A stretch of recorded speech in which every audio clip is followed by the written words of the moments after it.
We'll begin this meeting by acknowledging that we are meeting on the land that has been under the stewardship of the Anishinaabe, Haudenosaunee, and Huron-Wendat from time immemorial.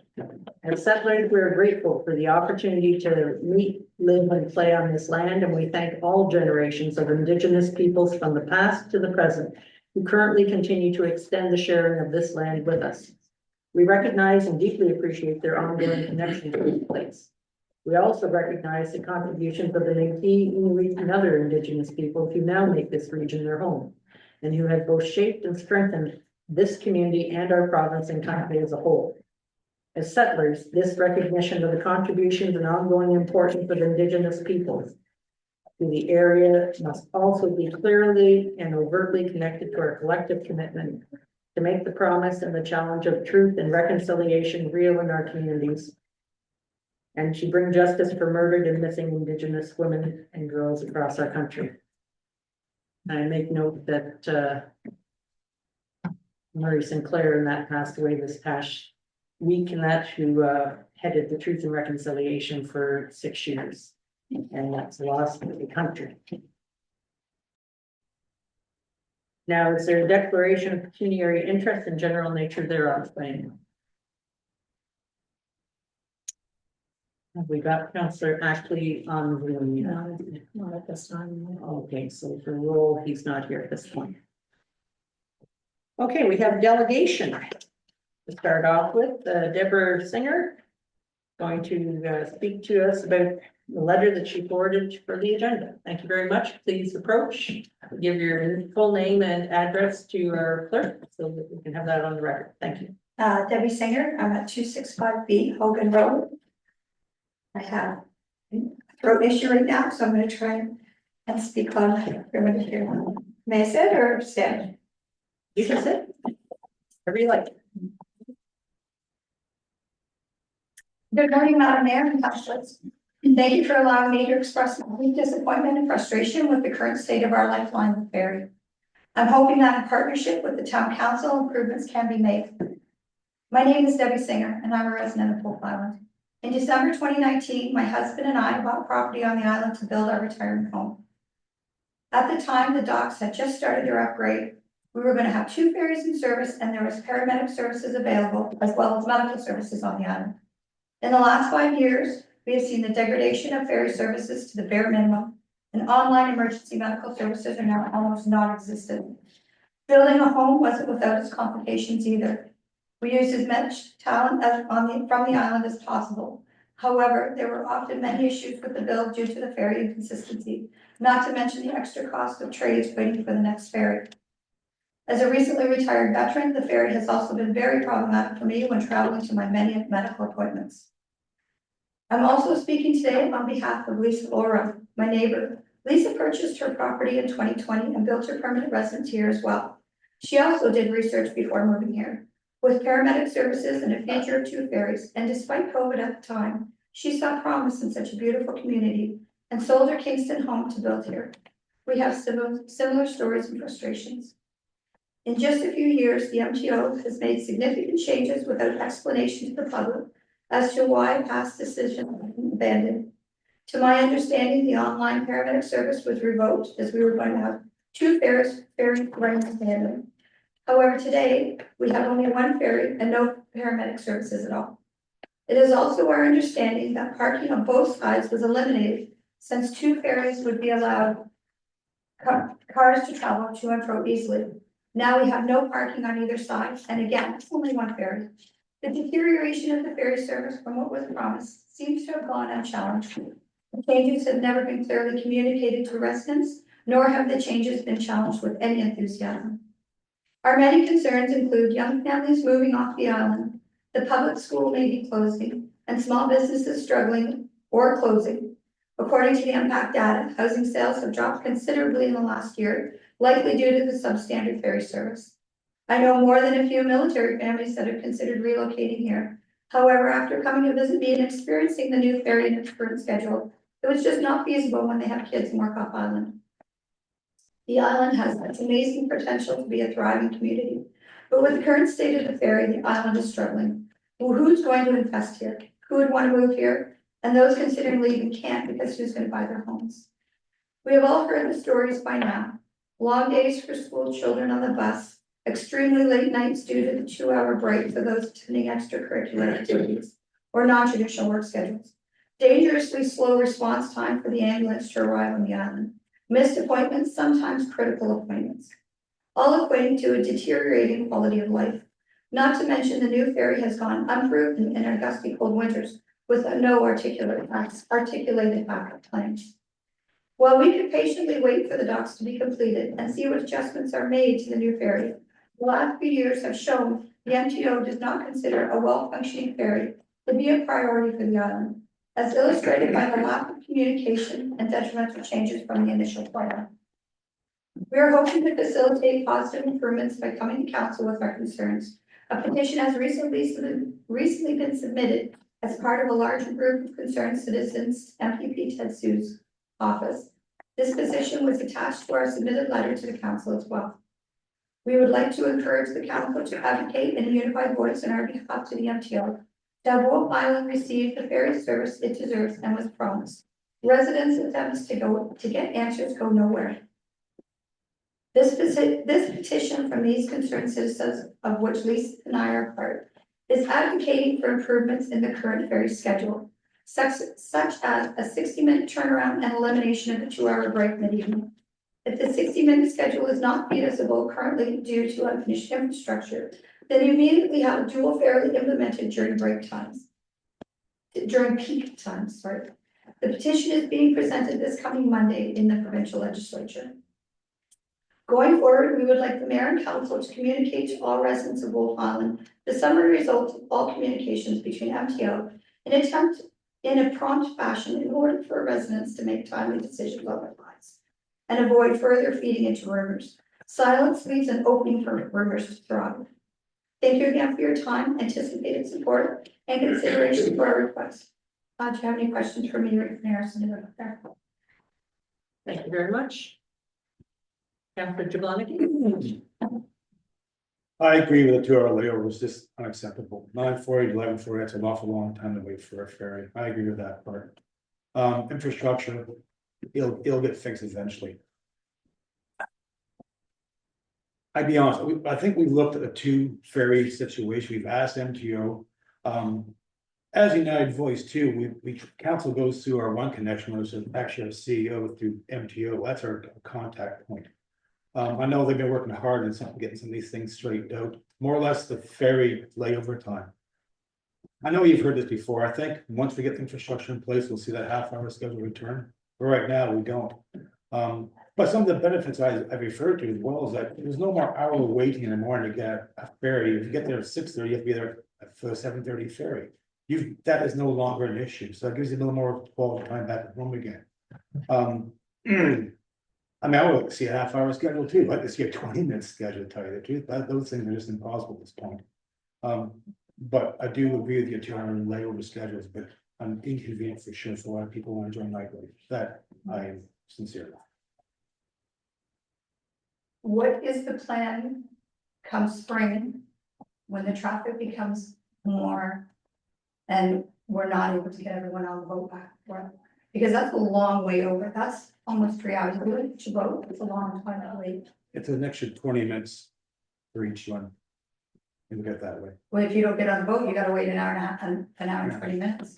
My argument is that we used to have to wait an hour regardless of Wolfie 3 come morning or afternoon shift anyway. If you got there at 5 to 3 in the afternoon on Kingston side, you weren't getting on till 4. At least now you have a chance on that 3 o'clock ferry. But I do agree that 2 hour overtime, I think working with our CEO and with him, we can probably get that fixed, but I can't see us changing a 40-minute schedule until we get the rest of the infrastructure in place. That's the whole part. I think me personally, my main issue was 5 years ago. I was promised the sun, moon, and stars, and now I have bare minimum. And I'm not the only one. Lisa is also in the same boat. You know, a few years ago, it was the sun, moon, and stars. This was going to be a great place to move. Housing prices are reasonable compared to Kingston, but it's not worth it when you have to deal with the ferry during the times in this summer. I have no faith that it's going to be any better than it was last summer or the summer before, where people are waiting hours or having to drive around downtown Kingston because they won't let you on the docks. I know that's probably gonna be solved when we get the new ferries, but that new ferry in Kingston will not be done by this summer. So it'll be the same thing this summer. Yeah, they're behind schedule, drastically behind schedule. I agree with that. Um, I say let's leave a collective voice through our CEO to MTO to see about the 2 hour schedule. That's the proper way of doing it. Petitions, I think, fall short. We've had a lot of petitions over the last few months that we haven't got a lot of traction. Let's work through our proper coordinated channels and see if we want to MTO properly. I'm gonna move this for the sake of time and that, because I think this will be a longer discussion that should be held in a more dedicated setting, but I'll go through the councillors right now. Councillor Holcomb? Yeah, I hear your concerns. I mean, the unfortunate part is governments change and promises get left behind. We don't control that. You're gonna see a little mention later on of our increased policing costs that everybody's seeing. Again, we don't control that. I think we've had 2 years of combative approach with MTO. I would like, and I think it's been ineffective and we damaged that relationship. And we need to build a relationship then so that we can work to some of these solutions. I mean, short term is that layover at night, I think that can be fixed, and then long term, yeah, we need to have discussion of, you know, can we get to a second phase? But I think we need to pick our battles and we need to try a different approach. Absolutely, and that's why we wanna come as the collective to support you and for our interests. As well as, is there a way that these communications and even these frustrations and battles are more, that the average resident has more awareness of what's going on and when these decisions change? Yeah, I mean, for me, we're not aware of a lot of decisions are made, and that's why I think we need to work on our relationship so that we are aware, and then we can relate to. Yeah, because things are changing drastically, and the average resident, me and Lisa, we're only hearing of it, maybe social media, maybe running into somebody at the web. That's not the way to get information across, and accurate information across. I think communication between the mayor and councillors needs to be a little bit clearer, especially when it comes to the ferry, so that we can make these decisions better. Yeah, I believe we need to. Again, we're the same as province, Yeah. we'll come and go, our staff should be here, so I would like to see our staff. Build a relationship with MTO staff. Cause then no matter what changes in the political world, there's still a relationship there, and then we can maybe we can get more information coming back and forth. Okay, Councillor Saunders? Thank you, Madam Mayor. Mary, thank you. You put a lot of work into this, and I appreciate that. We have 2 ferries on Howe. There's been a long conversation about the quality of the one ferry, we need a new ferry, we need to fix the ferry, whatever. And we have had several debates, regarding what's the best option. Fix the old one, get a new one, a tunnel, a bridge, whatever. And so we came together as a township, basically as an island. We said, no, this is the right solution, we believe, which was a new ferry. Brought that to council. Council then set the official position of the township to MTO that we want a new ferry. As soon as that was in place, the whole process started then of seeking out a resolution, new ferry, resolve, whatever. But until we came up with a consistent, you use the word unified, consistent unified voice, this is what we want. MTO was just, I want to say they were spinning their wheels, they saw us spinning their wheels. So I think what we need to address this is we have to have a unified common message that goes forward to MTO saying, this is what we want. So I think what we message we set out, we want 2 ferries, we want a faster service, we want to get rid of the new ferry, we want to get rid of the old ferry. The message has been all over the place and nothing consistent, and I think that if I was an MTO, I'd just be going, we'll keep moving along until you guys figure out what you want. Right, so my hope is that we can come together with a consistent message around what's the right way forward. Say, Okay, and we still haven't got Councillor Ashley, or do we have Councillor Ashley there? No. No? no, Okay. we're working on Okay, well, I'd like to thank the community group that has taken the initiative of doing the petition that's being submitted on Monday to the legislature. Last I had heard, there's over 580 signatures. I'm sure you probably gathered a few more by now. And it will be on record at the legislature, which is a good thing. The approach that MTO has had, and that in part was because they did not have a project manager assigned to this project. It was multi-million-dollar, and I don't excuse that there is a change in government because the underlying Department of Administrative Transportation is the ongoing constant. The same as administrative staff should be the ongoing constant. And the fact that they have influence by the provincial government, I don't believe that the provincial government actually targeted us. I believe it was far more a dropping of the ball at the MTO level. And their own study for our needs indicated dual ferry service for 20 years, followed by a bridge. And that has been my consistent approach to get them to follow their own study, because they paid good money for it. Years ago, I wasn't a big fan of the idea of the bridge. I see this is the way of the future, and that it may not happen for many years, but at the very minimum, we have to have the dual ferries now. That's quite clear. Their previous study that indicated 80-car ferry for 2001 would have been nice if we had it in 2001, but it wasn't supported by a previous council, and it had gotten actually to the buoyancy testing in Newfoundland for an extension of 40 feet on either end of the Wolf Island 3. Probably that council had the same concerns, that if we don't have the frequency of ferry, we're always going to be on the short end of the stick for ambulance, police, and missed appointments. And that there's the ambulance service is already down to 6 covered days in 2020, 22 covered days in 2019. They just made it official, but they cited in public that it was based on dual ferries as part of the reasoning. So I'm glad that that's being brought forward. The MTO for operational issues and that are routine, have a meeting that the CAO does attend. In my role in that, I deal at the higher level of the provincial. That said, it was without a doubt foreseeable that we'd be running into problems with the existing new boat. And the concern with the Wolf Founder 3 being taken up to Amhersttown at this point. The last time I talked to you, I said, where's the Frontenac 2 coming back to?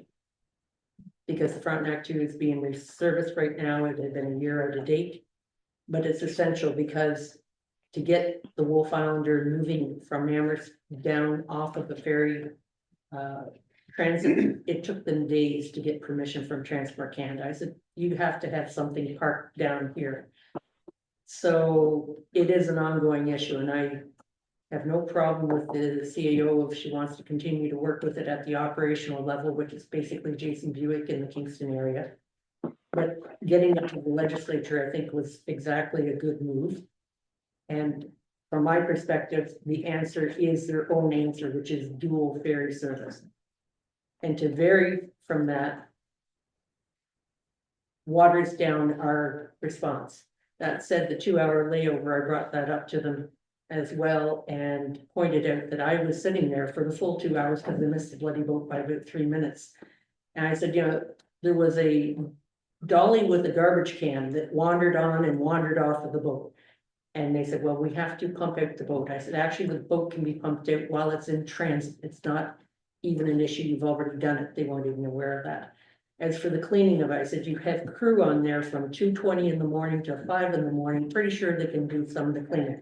They weren't aware of that. So they're looking at that. And I do see that they will probably shift from that. What they could probably also shift from, especially if we end up stuck at this winter dock for any period of time, but even with docking here, I'm hoping that they at least get it down to a 70-minute. But MTO is not gonna change by just warming up relationships. They had their own agenda. They admitted finally that it was related to budget. I said, it was your plan. Surely to God, you put your own budget in, and as you know, that new boat takes twice the staff as what the old boat took.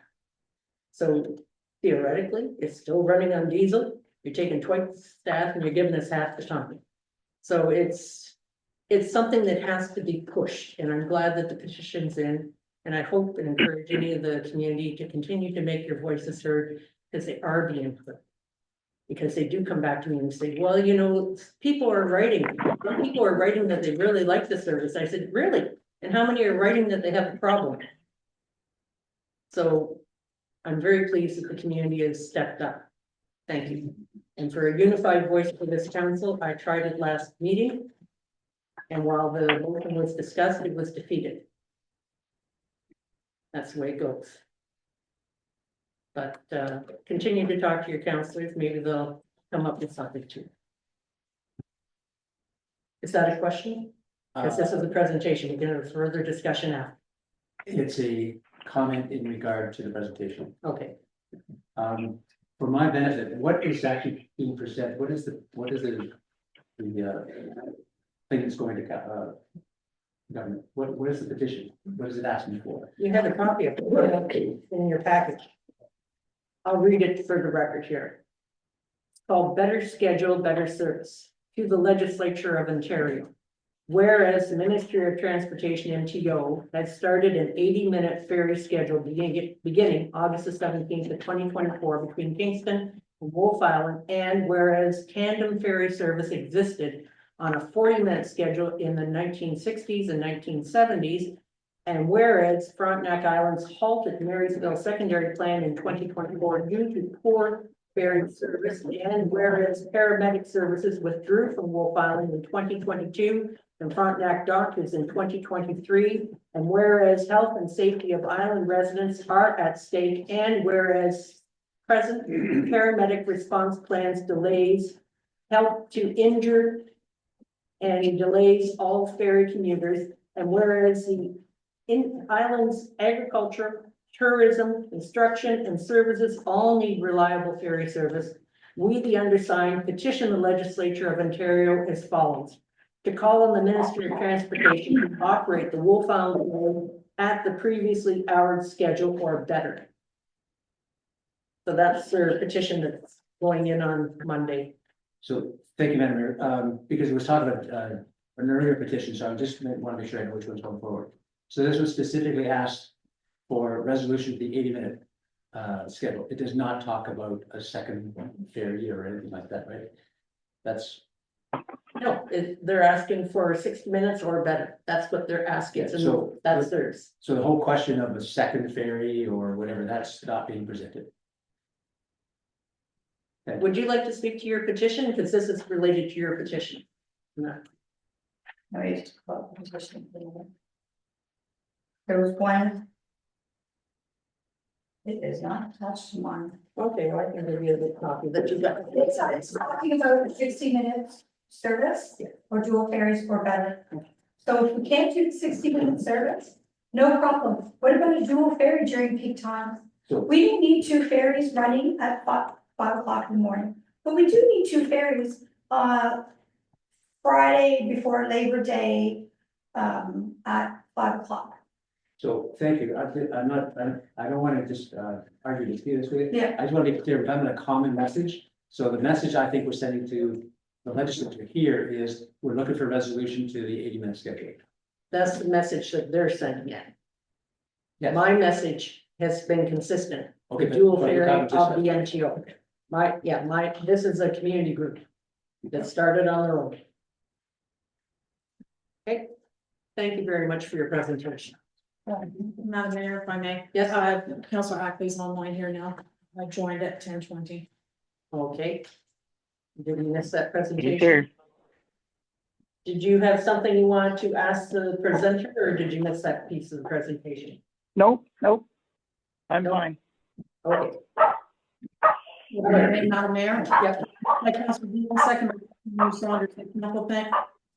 Council thank Miss Singer for her delegation. Okay. All those in favor? Councillor Ackley? In favor, Thank in you. favor. All right, thank you. Now we have consent agenda. And we have a few corrections and So before I put the motion on the floor, is there any items under the information items that any member of council would like to speak to? Okay. Madam, we have Councillor Saunders first. For the October 15th council meeting minutes, I'll be looking for clarification on next steps on the motion brought forward regarding Sunday gun hunting. I don't know if we can make an update on that. Okay, and in the minutes of the meeting for October the 15th, that there's a reference about the mayor bringing forward her expense account. It was actually me making sure that my report of the activities at AMO were included. The treasurer looked I'm after the. sorry, I expense. didn't hear. Okay, Can there's you repeat a, that, please? okay, I'll get to the right one here. Administration report. It indicated that I had asked that the expenses be included in the minutes, but it was actually my activities that I did at AMO that I pointed out had. My been brought apologies. to me. Yeah, so the word expenses is wrong. Activities is what it was. It was Thank you. resolution 168-24. AMO conference report. And that, so. And the finance piece can still be mentioned, but it's brought forward by the treasurer, not myself. Okay. Okay, and also, the AMO watch file of October 24th.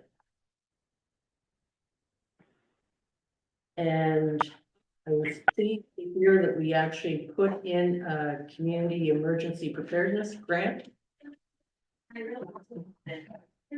Chief Quinn, that's accurate, and the treasurer, that for, and how much was that put in for, and when will we hear back from?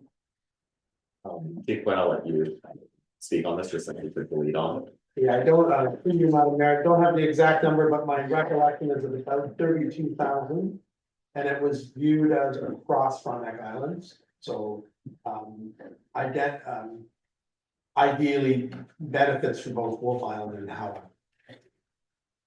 Okay, and my other question in that October 24 bulletin was Ontario investing in transportation for rural communities applied today. Have we made any application for rural transit in any way, shape, or form? If you're not at this time, though. Okay. Are we aware of any end date for that particular grant? I understand it can be $50,000. Through you, Madam Mayor, now. Okay, perhaps we can look at that. Also, there's applications for a youth fellowship program. And it's for youth to be sponsored to learn about government and municipal activities and things of that nature. Just be aware of it. There may be some of our youth that would like to actually get into politics someday. There's also other fundings, the CPAY, which is the Community Sports and Recreation Infrastructure Funding. That had a closing date of October 29th. Did we apply for any of that? Through you, Madam Mayor, now. Darn, because I was just being contacted today in that by somebody that was looking for things of that nature, and we're looking at budget. And so if we have community sports and recreation, that means it would have been a good fund to have. These sort of memos from AMO are really quite helpful in that, in getting worded and that, and I hope you all, council and everybody else, looks at them very seriously, because they're trying to allow for small communities, sometimes under 10,000 people, sometimes under 100,000 people. We fit those categories very well. It would be nice if we could get a hold more of the funds for it. Anyways, and the other piece is the Ontario Municipal Partnership Fund. That just got increased another 50 million, so it's gonna be 600 million by 2026. And that looks after a lot of small and rural municipalities. And that for their infrastructure funding. Because they know we have an infrastructure deficit, and we know that, for example, on our agenda today, we'll be talking about shore wells and things like that. That's infrastructure. And that's, so there's funds out there that we need to make use of. Yeah, through you, Madam Mayor. Yes. If I could just clarify the OMPF, that one we don't have to apply for, it's distributed municipalities. Just wanted to make clear that we do receive that funding. Thank you. Okay, thank you very much.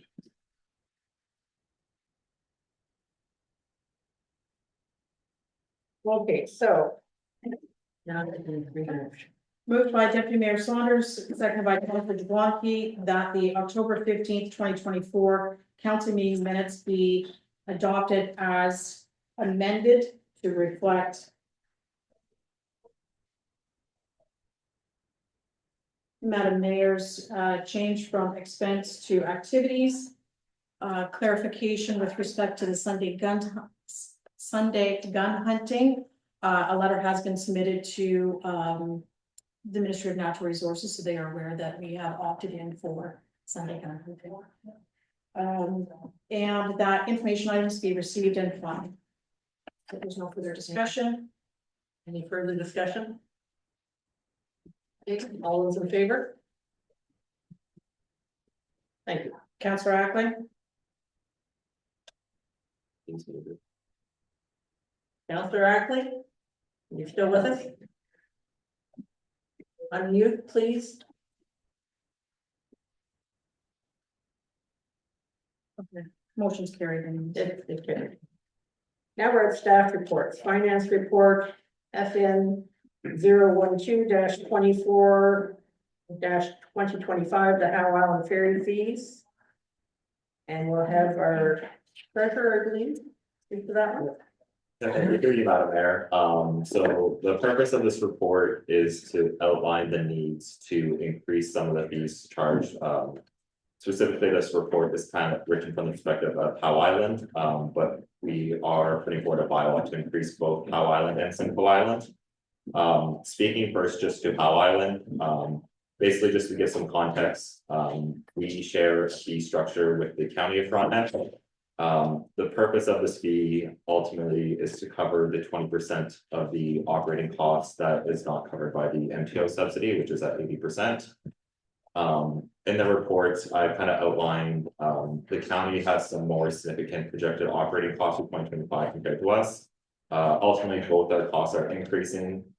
Our agreement with the county is that if there's any shortfall that's not picked up by the ticket revenue, any deficits would first be covered by reserve that the county would have for their ferry service.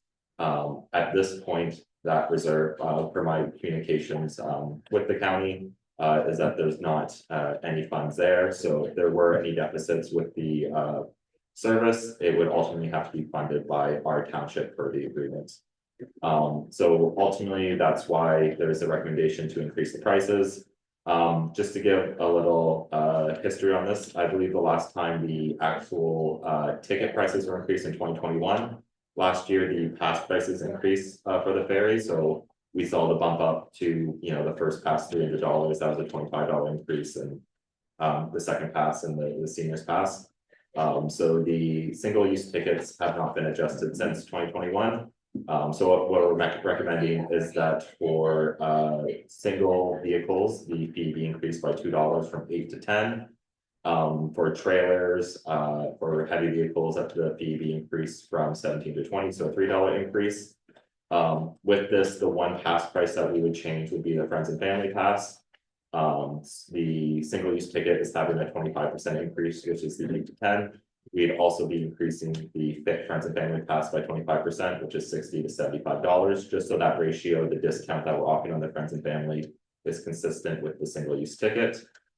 And as I said before, just to touch on Simcoe Island, When we were working through the calculations and I was working with the treasurer of the county. The prices that we chose were driven by the expected quantity and what we need to raise to cover the shortfall. The reason why it's recommended that the price increase, one, to have consistent across the ferry service and what we're offering. Two, I'd also like to point out with the amount of residents on Simcoe Island. Currently, you know, that department, we don't cover the shortfall at 20%. I believe it was around $80,000 that, you know, we have to raise by taxation to make up that shortfall. So, well, in the case of how, you know, this tries to help kind of balance that budget. At Simcoe, we're currently, you know, subsidizing, you know, the service through taxation. So raising the prices, again, you know, it's kind of helping reduce what we raise by taxation. But it doesn't kind of fill the gap like it does for the Howe ferry. I believe I've covered the contents of the report and be happy to take any questions at this time. Okay, Councillor Devonaghy? Thank you, Madam Clerk. Jessica, good report. I know this isn't gonna cover the entire shortfall for operating these ferries, but it takes a little bit of the pain out of it for us. Yeah, so with how, and how the budget's being done, it should cover, majority of the operating costs, so that what we raise by taxation. Is minimal. For how, yes, it kind of allows us to operate it, I think, as it's intended. Like I said on Simcoe, it just because of the amount of residents, right, we're increasing the ticket prices, we quite honestly get most of the revenue. You know, 95% from the passes anyways, but, like I said, if we're increasing how and we're, you know, operating at a deficit, but just to be prudent. You know, to keep it aligned, that's why we have recommendations on both sides. Thanks, Jesse. Okay, Councillor Holton? Just one question on it. Did we get any reason from county as to why that they have 10 or 11% increase? Through you, Madam Mayor, the county did kind of provide their budget. I know that there was some increase in personnel costs. As far as the, you know, the exact intricacies of their operations, you know, wasn't like all provided in detail, but there was a discussion and, you know, making sure, you know, the costs that are there, you know, are valid and needed, and that's what they propose. So to answer the question, again, I would just have been what was provided as part of their budget meetings. Okay, thanks. Okay, Councillor Saunders? Nothing. Okay, for my clarity in that specific to Simcoe Island. Yeah. How much is the shortfall from what is already signed? All the people that own property on Simcoe automatically have a portion added to their tax bill to cover their ferry expenses. They don't buy passes. And that whether there's friends or family passes, I'm not aware on Simcoe. Yeah, through you, Madam Mayor, just to clarify, it's. They're charged passes as part of their tax bill, but we still record it as like pass revenue and not taxation revenue, so. I believe that is around $27,000. They are able to buy single-use tickets as well as friends and family passes. Again, the revenue there is quite low. I think it's around $2,000 a year, as far as the ticket revenue. So. Again, you know, with these increases, like I said, around 80,000 is kind of funded by taxation. We're not making a major dent in that. But if we're, you know, as a township, we provide the ferry services and they, you know, in essence do provide similar services. That if that's kind of, you know, been the cost to operate. So you're saying the shortfall, despite having the pass assigned to their taxes, is 80,000 that we have to pull out of our Yeah. general tax roll. Yeah, through you, Madam Mayor, yes, it'd be when we do the budget, it'd be like the amount we would raise by taxation for the Wolf Island Ferry Department. Okay, and that's not our ferry that we run on the Howe Island side, it's just Simcoe. Okay, I'm glad to know that, because there are challenges over on Howe Island and should that shortfall become greater, and we already have no reserve at the county. I'm concerned that even with these increases, we may not be in the ballpark of what's actually required for Howe Island. Yeah, through you, Madam Mayor, and just based on historical data, with the price increases. Barring anything, major or like unexpected, just like if we're speaking about regular operations year to year. The ticket prices, if we raise them, will be enough to cover. Based on, projected expenses and the ticket revenue we bring in. Councillor Saunders, So, are you comfortable with this amount that's Yes. being provided? yes, Because if there's no I'm reserve. still here, Judy, Madam Mayor. Okay, just one sec. If there's no reserve at the county, and historically we had a reserve at the county, Historically, yes. and if this is just meant to cover off our bare expenses, is it enough, or should we not be moving towards having an actual reserve at the county? Since in the future in that we have wild cards, including the potential of a new ferry that we should be building towards. Through you, Madam Mayor, I think as far as building reserves, we would struggle to do that through the pass and ticket revenue without, kind of greatly increasing it. Like right now, we're charging ticket prices to cover the cost of operating. Like you said, there could be unanticipated future costs. My recommendation at that point, again, maybe that's where we look to raise money by taxation to put into reserves to, start putting some money away to cover us. But I don't know if the ticket revenue will necessarily be a viable tool. But yeah, I understand what you're saying, there have been unexpected costs with the ferry service. Whenever, if that comes to fruition. I hope that, Simcoe is not looked upon in one big lens.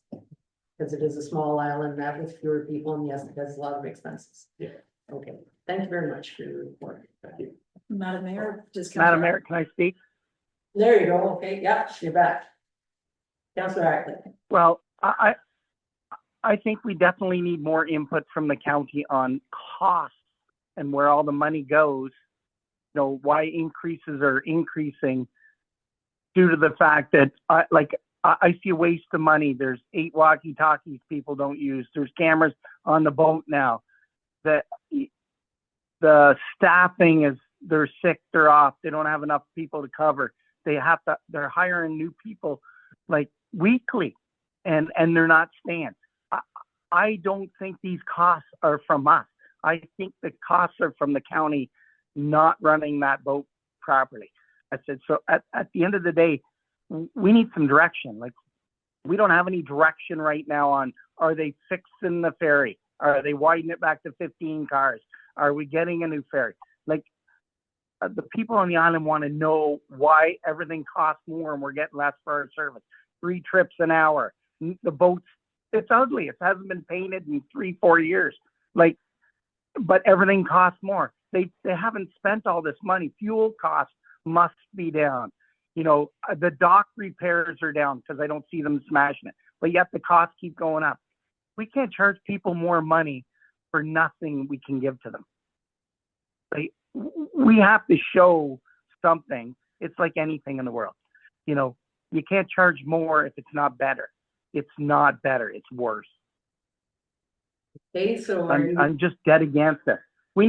I think right now we need to defer this till the budget meeting so we can go through the numbers and get some actual real numbers from the county on how much it costs to run that boat compared to last year, the year before, over 3-year or 4-year span.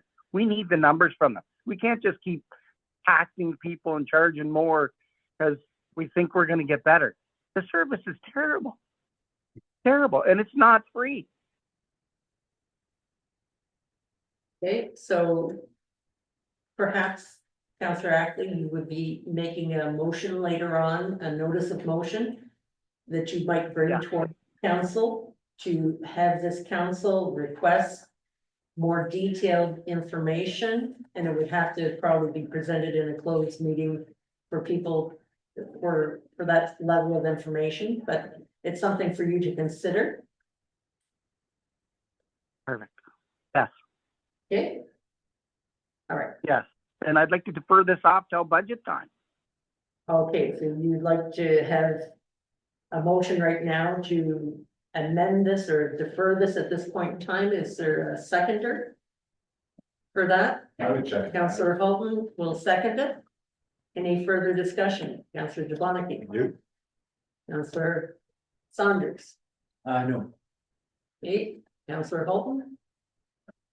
No, okay. All right, I have a question. How would it impact if we defer this report? And I thought this was an information only started report, but I guess you want to have it Yeah. approved. Yeah, thank you, Madam Mayor.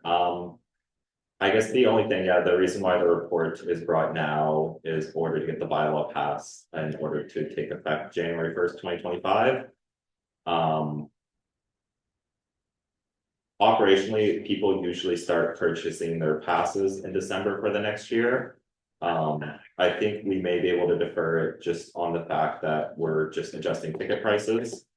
With that being said, yeah, so I'm just trying to think to the county dates because they have to pass a bylaw as well. So yeah, it might be some movement, but again, if the council wants to delay to look at it. I guess what I can speak to is, yeah, the ticket prices were based on, you know, what will be proposed on budget needs, so. When the budget comes forward, that will all be lined up, but. Yeah, as far as, you know.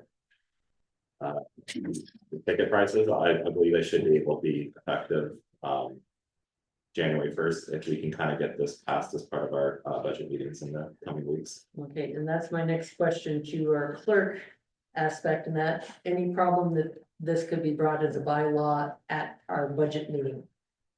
Through you, Madam Major, I was actually just going to suggest defer until our November the 25th budget meeting, which should allow staff time to contact the county for further information. And we can schedule an in-camera discussion if so required, depending on the nature of the increase in costs. Okay, and just for information, the next county meeting is November the 20th, so that should give us the leeway to get some better information. Being fully aware that some of the information may have to be in closed session, some of it in open. Okay, all those in favor? For deferral? In favor. Okay, we got it carried. Perfect. Thank you.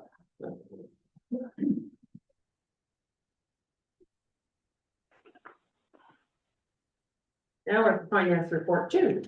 FN 013-24, Q3, 2024, year-to-date finance report. Turn to the treasurer again. Thank you, Madam Mayor. So yeah, this is similar to the report I brought to council for Q2. So this is just kind of a updated financials up to September 30th, 2024. In the report package, I gave you, just speaking to the exhibits, there's a report for the township as a whole, and then there's one for General Wolf and Howe Island. Speaking overall, I'd say that in an overall sense, we're on track to be within budget, not tracking any major deficits. From the revenue perspective, obviously the majority of that is taxation, so we're most likely, you know, always going to be on track there. Operating expenses and revenues, if we look at the kind of the different departments, there is some variation. Some departments have more, some have less. A lot of this might come down to the timing of expenses. For example, if we have contracts, you know, we might incur the cost in the first half and in the last half be less. So overall, as of September 30th, we have an operating surplus of $257,000. Again, like I said at last time, you know, as the year evens out, you know, expect that number to decrease, but it is a good sign that we're not operating in a deficit as is. Just to kind of quickly go through, the report is quite long, but as mentioned, on general, taxation is kind of the big one you see there. Speaking about the operating expenses, there were some, you know, again, budgets, we talked about the variation, so council emergency management livestock all have over 30%.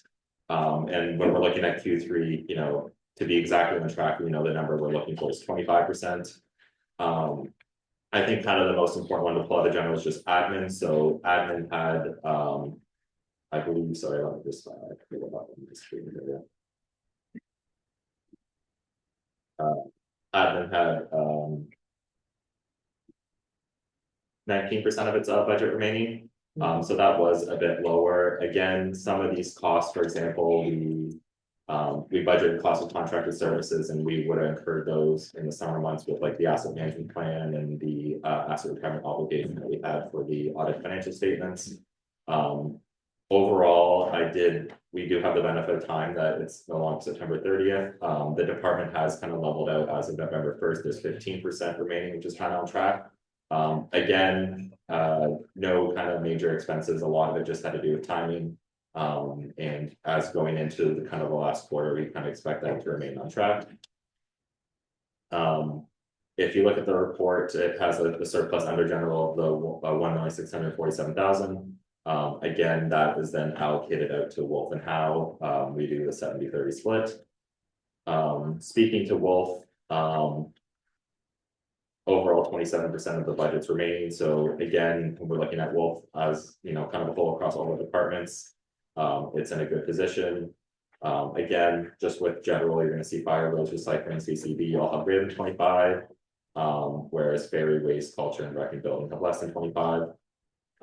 Again, kind of looking and monitoring, and as we go into year end, there wasn't necessarily any, you know, major red flags. Again, some of it is a timing with that. I think kind of more significantly than what you would have seen at the last quarterly report is just the capital. I believe at the time we did the last presentation, there was just the mowers that had been purchased for both islands. So in addition to that, we've done of the construction cost relating to the new ferry storage building that was approved by MTO. You'll see that as part of the capital costs.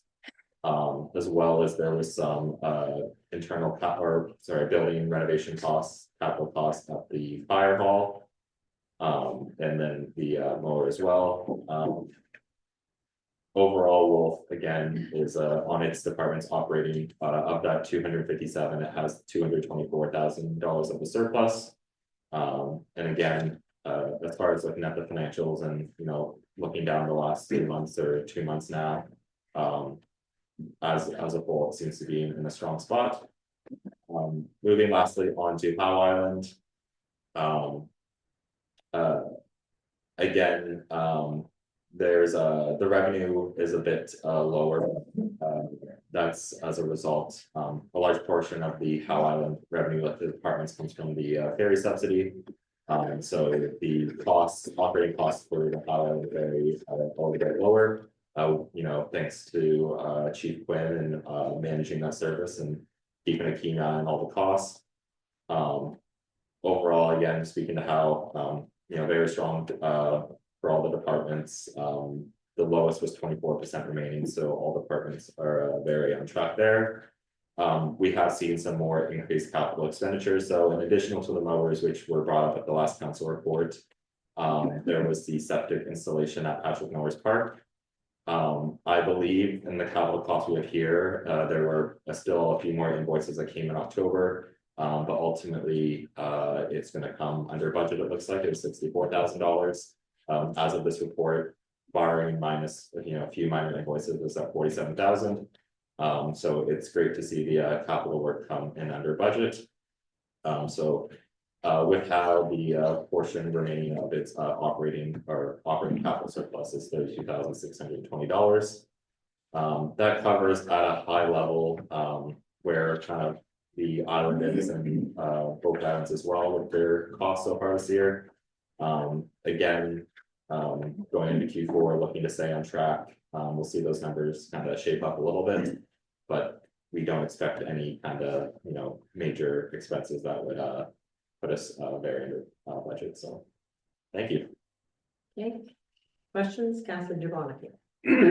Jess, I'm gonna give you a standing ovation at Wood right now. That's great. Good to see we're on budget.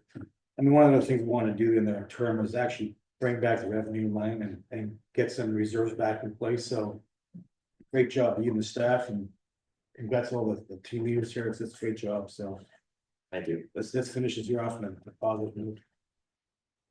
Hey, Councillor Hall. I would echo Councillor Yvonne, who's like, thanks, and that's what we want to see. We're gonna do a budget and stick to it. Councillor Saunders. Again, very thorough report, appreciate it. Councillor Ackley. Yes, again, great job. Staff's doing well. All our employees seem to be doing excellent. Keep the work up. That's what we like to see. Thank you. Okay. And I'll echo that. I have a question just regarding the how revenue side and that for recycling and building in particular. And that we're much lower for the actuals than for the budget. The building actual 21,500 with a budget of 114,612 and that, so it was a significant drop in our building revenue coming in, and the recycling also less than half of what we were expecting. Yeah, thank you, Madam Mayor. So just to speak first on recycling, that money, hasn't included, we get the grants from Sustainability Ontario. So that hasn't been reflected in the revenues numbers, which is why it's a bit low. Regards to building, and our CBO, isn't here today, but, basically, when we budget out, he, splits his cost between the two islands. In this case, Howe Island has less activity than we thought it would, but Wolf Island has increased activity. So the revenue is down on Howe, but it's up on Wolf. And with that being said, with increased revenue activity on Wolf, so are the expenses that we're allocating.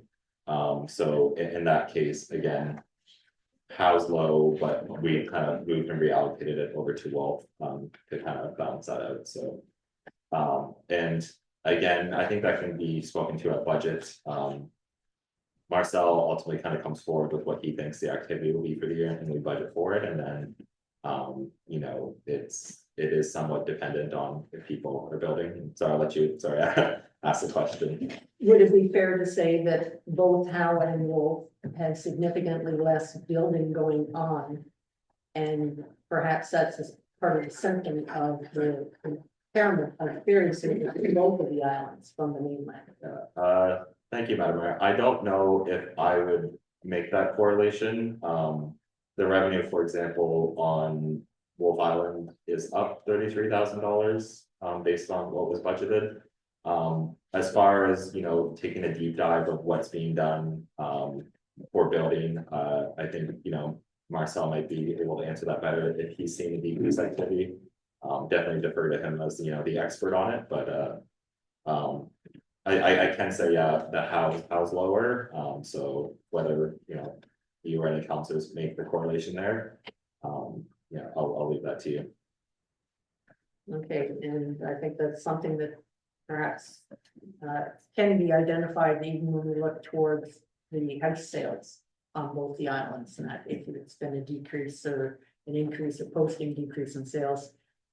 If there can be a correlation made in that, it can help with the economic argument of the impact of ferry service for both the islands. Okay, all right, so let this CAO read that.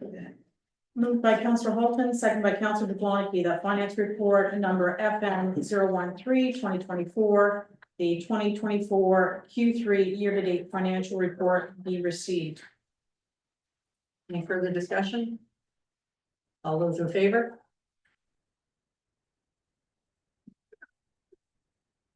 Now we have the finance report. Finance 014-24-2024 Wolf Island capital expenditure reserves transfer. And we'll talk to the treasurer again. Thank Or you. actually, is it the treasurer or is it the next? No, the treasurer's It's just me. Yes, we will. Okay. Thank you, Madam Mayor. So this report is kind of just to look at the kind of purchases we've made and kind of the reserve impacts that they've had. So during the year, there was two purchases. One was for a fire truck. So just to give some context, back at January 8th, 2024 council meeting, Chief Hawkins presented a report for the township need to purchase a new truck. At that time, council provided approval with the utilization of reserves. It wasn't specified which reserve would be utilized, but I think the intent of council was that it would be funded through the fire reserve. Within the 2024 budget, we did allocate a reserve transfer of 50,000 for the fire department. So that purchase had been made.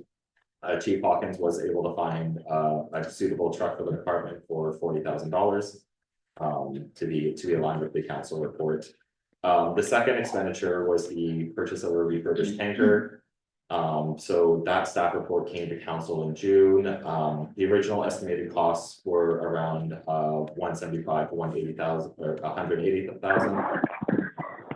Hawkins can kind of speak to the additional cost. The actual vehicle itself was 179,000.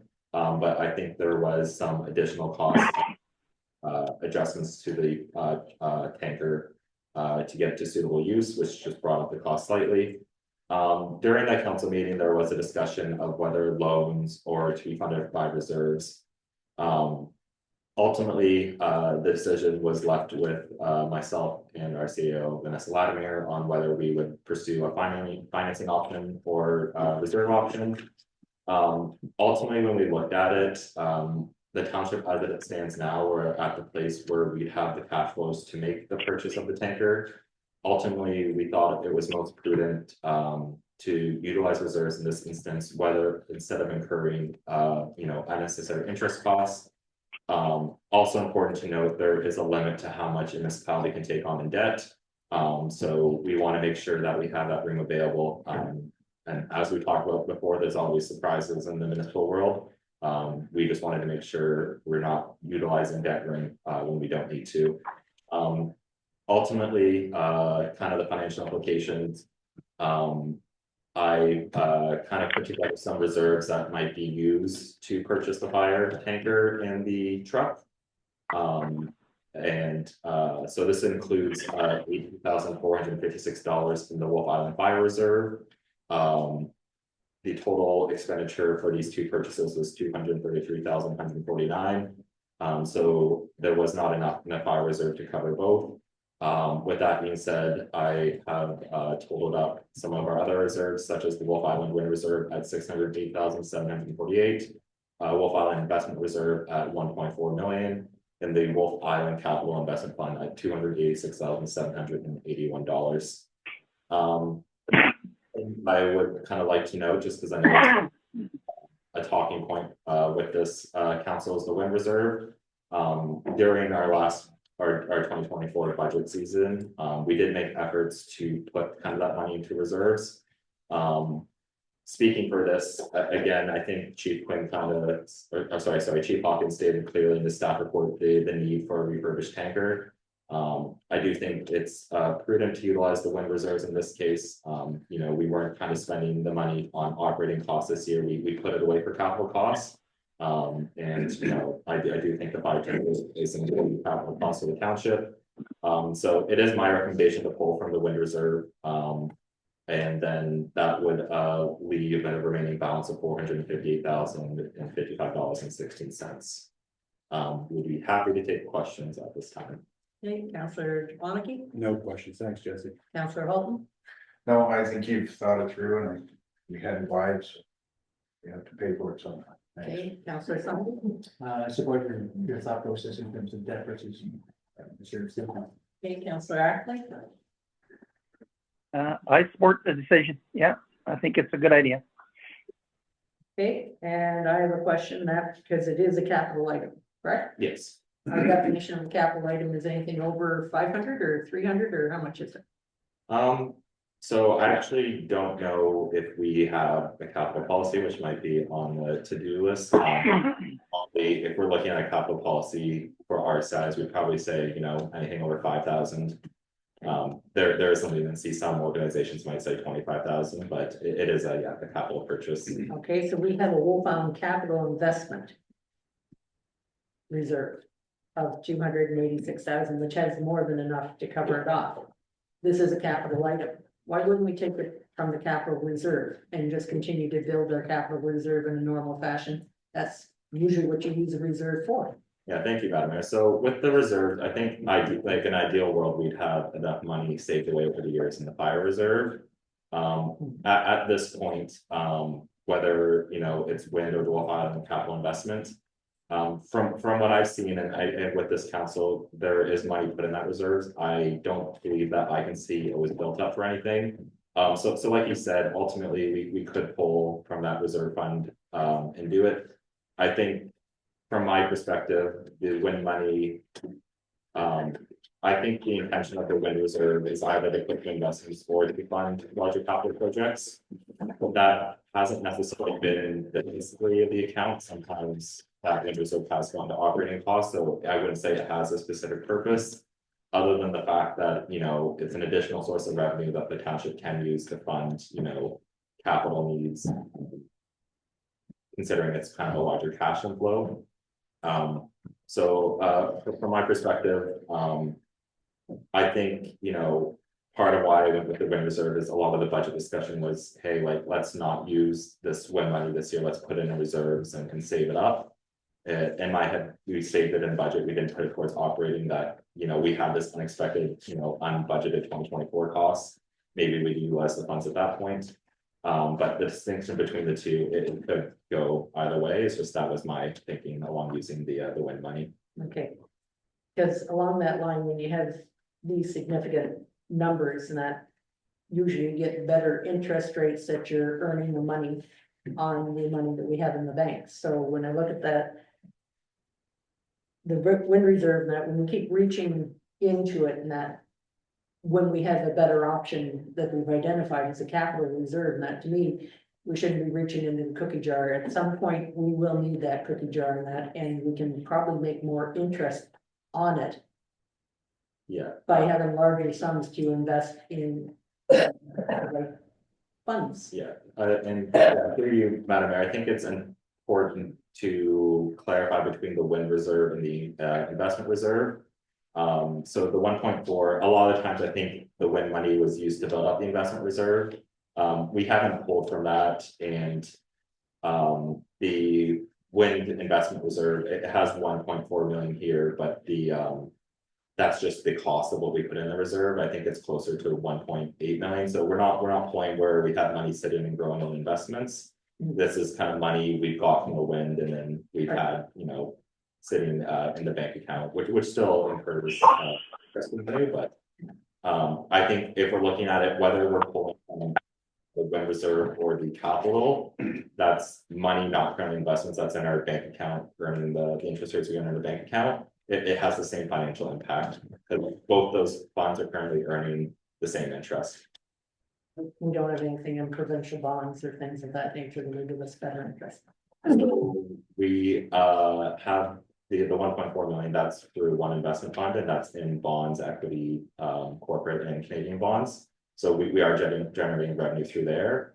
I think some of that too, again, the interest rate, we do earn a good interest rate on our general TD bank account as well. It's prime plus 2.15%, so it's still earning funds, but speaking to, you know, if you want to make the argument, we have these funds, why don't they always go directly into investments? Part of me being here is just managing the cash flows. Speaking frankly, they weren't the greatest when I got in, so you know, it'd be nice to say, you know, hey, we got this money, let's put it in there, but we don't want to have to pull it out and incur costs that way. So hopefully, sorry, that answers your questions. I know we got into the weeds of it a bit. Well, no, but it's important because in my mind, of course, you know, we want and did buy the tanker and that. And it was a good buy and everything else and that. And the initial question that we had sent back was, you know, what's the smartest way to do this? And I can appreciate not taking out a loan when we actually have cash. I'm just questioning the cash reserves. To me, when we have a line for Wolf Island capital investment, to me, that's a Wolf Island type of capital investment. And the fact that we transfer over money for the fire reserves for them to work with and that, and some of that has come out, that is great. That's exactly what it's for. People donate and everything else.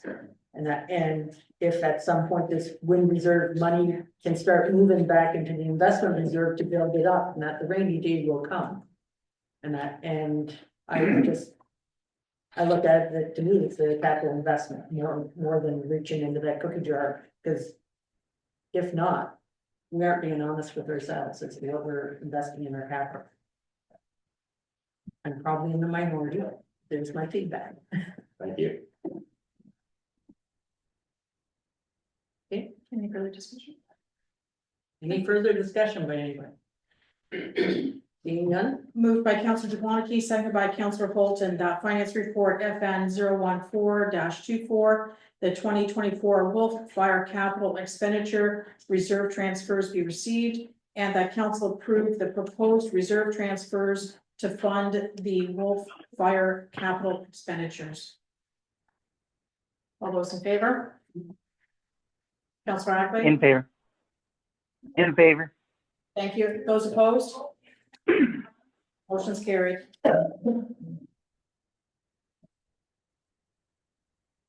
okay. Now we'll go to the admin report. Admin 015-24, installation of shore well to service the seniors residence community center and fire hall. And we have our CAO that's going to be speaking to that one, I believe. Thank you, Madam Mayor. So I've prepared a report for council's consideration with regards to the installation of a new shore well to feed the three buildings, the seniors, the community center, and the fire hall. To date this year, we have spent over $17,000, close to $18,000 just in repairs to the pumps and correct me if I'm wrong, Chief Hawkins, the water lines, et cetera, coming up, feeding those. In discussions with our water management company, they have recommended the installation of a new shore well. So I'm bringing this report to council to get your input and consideration with regards to spending $50,000 and taking the funds out of the wind reserve. Okay, Councillor Jablonski. Thank you, Madam Mayor. No, this sounds good, Vanessa. Is this pump line the whole 9 yards, like a complete new system from the water show well up to the receiving areas, like the three buildings, or how's that being done actually? Through you, Madam Mayor, I'm going to refer to Chief Hawkins. He's the ones that. So right now, there is two pumps halfway up Victoria Street. Okay, So the lines come down and run out just about to the end of the dock at the marina. okay. So all lines are there, but by putting this shore well and then not. Because it's there, and if anybody has. Did any work with jet pumps, you know what they're like to try to prime, and. So that's another big problem, and there's was problem with zebra mussels and stuff. This way, everything would be inside, including pump. Okay, Councillor Holton. Yeah, so to give a little background, I was on community center board and we put those lines in. They were really, the system was only set up, we had an outdoor rink and we didn't have anything else to feed, so it's not really an adequate system to feed all the buildings. Like you said, to draw halfway up, but at the time, we didn't have any money and it was the cheapest, so we went with that. We put a shore well in, obviously you're pumping the rate from the shore well up. You'll have a larger volume of water, which we need now, it just makes more sense, and now we're starting to see, I mean, with the, it's getting old, it's time to do something. I think we need to spend the money. Okay, Councillor Saunders. Thank you, Mayor. I'm in favor of this, but I did have one question. When we put estimates together, did we put a contingency in? It's not uncommon for projects to go over estimate. Correct. So my understanding with discussions in, with some of the contractors, they're estimating approximately 40,000. I've not received any quotes, so therefore I'm asking for the 50. Hopefully everything comes in well under budget, but hopefully I don't have to go back to council later. Councillor Ackley. Any questions, Councillor Ackley? Okay, if he comes back, well, I have some questions in that. I think this might be an ideal time for considering the location of the shore well. Because I'm aware that there's a potential of a shore well being needed for the St. Margaret's Hall. which is that very high piece of land. And when you talk about jet pumps being needed, because it is an uphill slog, if we had access to do a shore well with them and somehow secure some of their property, there could be a reservoir put there as well that would be gravity fed for all of our needs. And also potentially have an outlet for people that currently are hooking up to the lake at different points to pump water to fill their cistern, to fill their wells when they're low and things like that. And there's money available for infrastructure for small communities for water and septic, and I'm thinking that that might be a first step that we could look at. And it just seems like a better location, because knowing what contamination we've already run into in this bay, when there was the oil spill and the sediment that has resulted in MTO having to change water systems for several people in the village, I don't really see that being the ideal spot for even having a shore well when we have potentially something that's a little bit further from the dock and the commercialization of the downtown.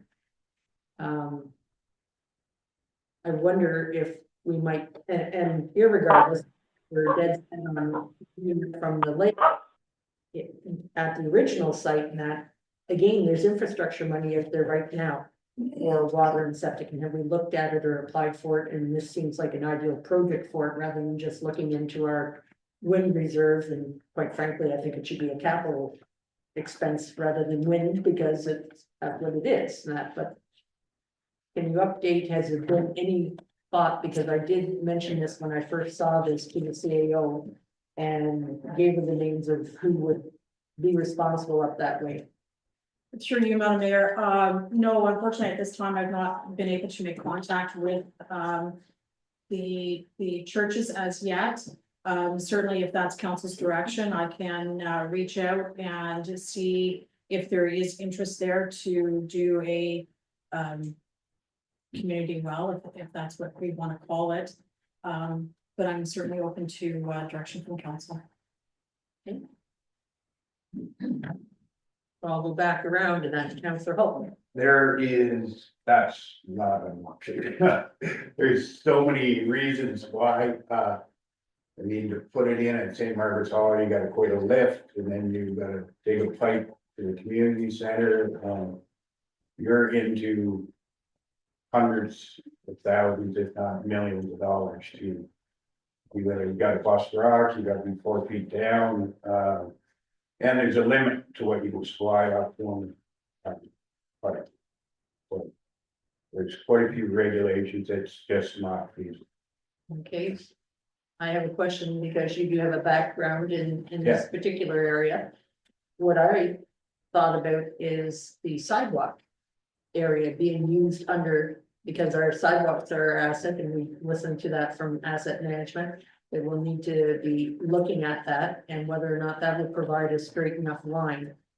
And honestly, I look at the bigger picture of it as well, and that because we have, we're completely dependent on for-profit services right now to supply multiple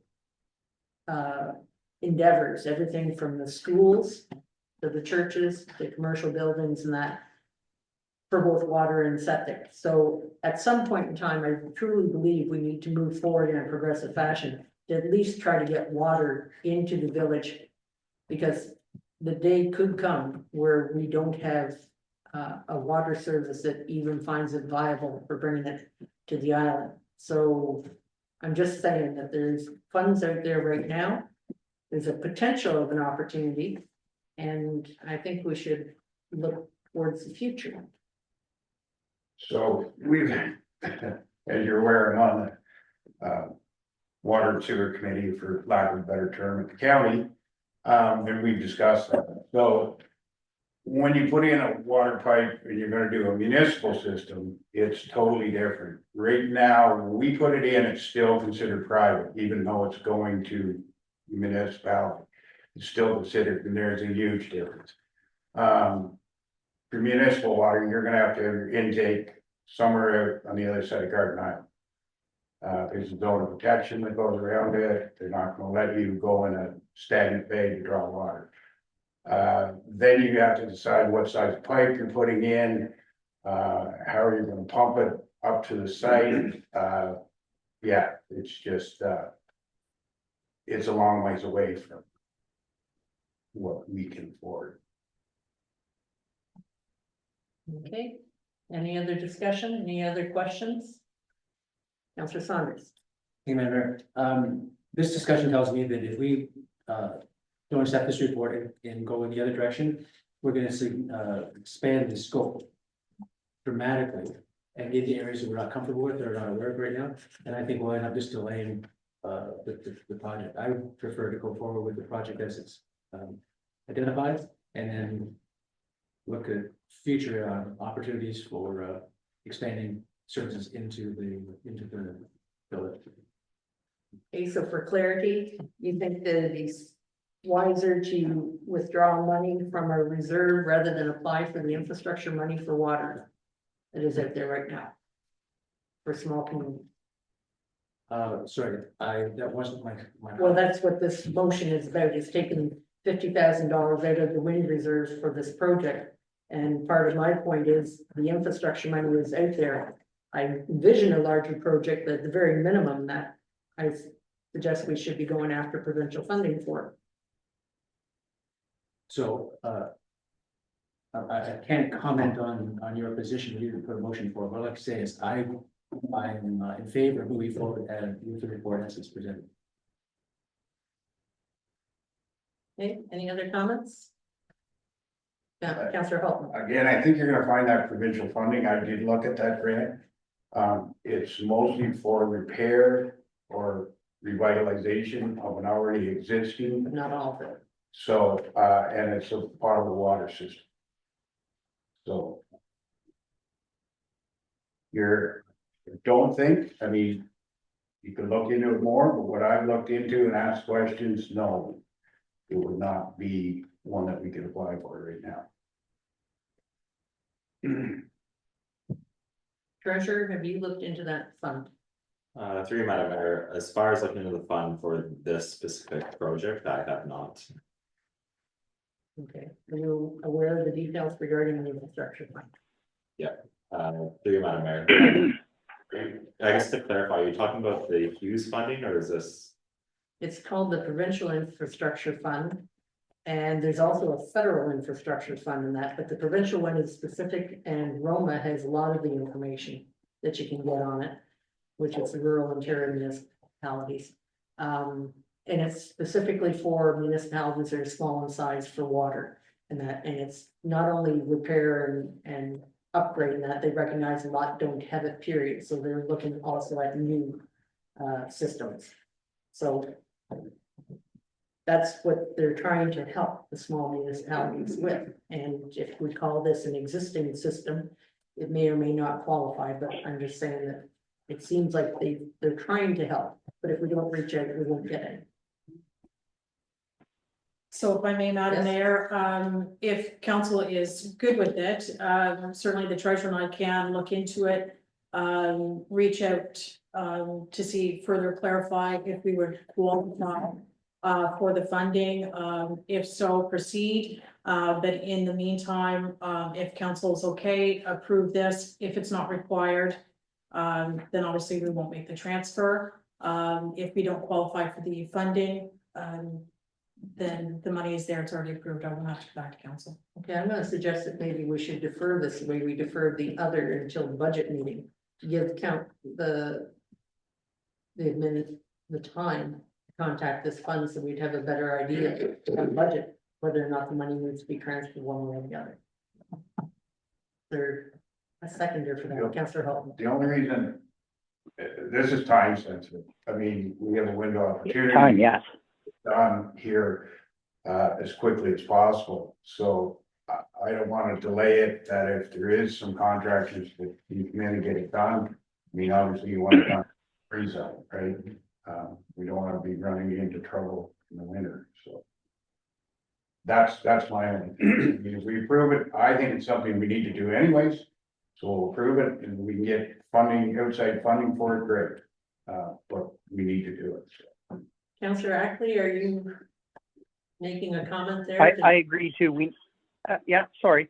I think we need to move forward because again, winter's coming and if they have a problem in the winter, 50 grand ain't gonna cover it. You know, or 40, whatever the suggested fee was. But at the end of the day, I think we need to move forward now, get this done. Yes, apply for some funding. Great idea. Again, all we can do is apply. We don't get it, but our project's done and people are happy. Okay, and just for clarity, this is November the 12th and the other motion was deferred until our meeting November 25th. So it's not a long period of time, but it might save us $50,000. But Canada, weather Yeah. changes. Just Pardon? saying. No, I It's didn't- Canada and the weather changes every day. Okay. So no seconder for my motion for deferral. Okay, I'll reread the motion, excuse me, moved by Councillor Holton, seconded by Councillor Dubois, that administration report number AD 015-24 regarding the installation of a new shore well be received. And further that council approve administration report AD 015 as presented and fund the shore well from the wind reserve fund. All those in favor? In Councillor favor, Ack. All those in opposed? favor. Thank you. Motion's carried. okay. And now we're at the administration report, 016-24 holiday office hours and staff Christmas appreciation gift card. Thank you, Madam Mayor. So staff are proposing that the offices on both Howe and Wolf would be closed as follows. Tuesday, December the 24th, which is Christmas Eve, we would be open half day. We would close at noon. Wednesday, the 25th and 26th, we would be closed. Friday, the 27th, we would be closed. Monday, December the 30th, we would be open regular hours. Tuesday, the 31st, we would be open half day. We would close at noon. Wednesday, January the 1st, we would be closed, and January 2nd, we would resume normal operating hours. The second item on this is historically in the past, gift cards have been presented to both full-time and part-time staff. This year, I can't speak to previous years. This year, it was not specifically budgeted for. However, in consultation with the treasurer, there are funds that we could utilize from the administration office supplies fund. So we would be looking for $1,900 for the full-time and $1,000 for the part-time. So if council has any questions, I'm pleased to answer them. Okay, Councillor Jablonski. Thank you, Madam Mayor. The holidays look fine. I mean, yes, holidays seem good. Sad holidays look good. Vacation day. As for the bonuses, some bonuses. You gotta have Christmas. So yeah, I'm fine with these numbers. Thank you. Okay, Councillor Holton. Yeah, I'm good with it. Thank you. Okay, Councillor Saunders. Thank you, Mayor. So I'm in favor of this, but a couple of comments. There's been some confusion or not confusion. People seem to struggle to understand when the various dates are for office closures. Can we post those in a very visible spot on the website? And can we include the planned statutory holidays for 2025? Yes. Is that possible? Yep. On the second point, I am in favor. I'm wondering whether or not, I have to say this, the improvement in the performance of township staff that I've seen in the last 18 months is, in my mind, remarkable. And I certainly would not be in favor of not providing the bonus. I'm questioning whether or not that should be doubled.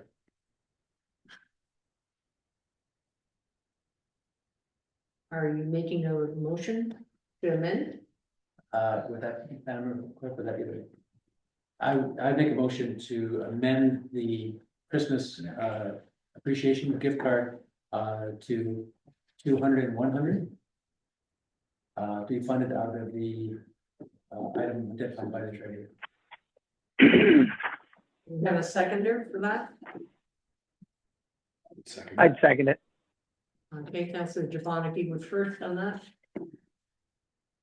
For discussion. Councillor Jablonski, Yeah, actually, your point, thanks, Madam Mayor, your point, Councilor Saunders makes is very valid. The teams have been doing great the last 18 months, especially in the last few months. I've seen a world found it's phenomenal amount of work being done. Staff and roads, yeah, I think it's a good representation of our thank you, double it up. okay, Councillor Holton, I guess I'm gonna disagree on this. I think that's something we need to discuss in budget for another year. It's a non-budgeted item, and then just because we have 6,000 there left over, doesn't mean we should spend it necessarily, so I would not be in favor of doubling it. okay, Councillor Ackley, I'm in favor. I think all of our staff has done a great job and moved us forward into a better direction, where our budgets are better and our roads are starting to look good, and not much we can do about our ferries because we don't have control of those. But the island situations between all of our staff, excellent job, excellent job. Hopefully this keeps the motivation going. I'm in favor. okay, I'll agree with Councillor Holton that I think that this is the budget type of item. I think that it's wonderful that we've had a great response of the staff and the culture has improved. And that in itself is a great reward. And quite frankly, I think that the amounts that are there, my question is going to be, are the casuals included in the part-time? Okay, good, that was my concern. But it's not a large amount. But I do believe that it should be open to discussion at budget time and not just done because I think we're at 15%, did you say, left in the admin budget Yes, at that's, this point in time? So I don't think we have a lot in the admin budget for that particular piece either, but really in that, I think it's a good historical number and I'm in favor of keeping the historical number at this point in time. But that's only one vote, so we'll end up with the vote if there isn't any further discussion on this. Okay, so what we're, First, voting on is the amendment. To increase the amounts from 100 to 200 and from 50 to 100. we'll make a recorded vote. Okay, thank you.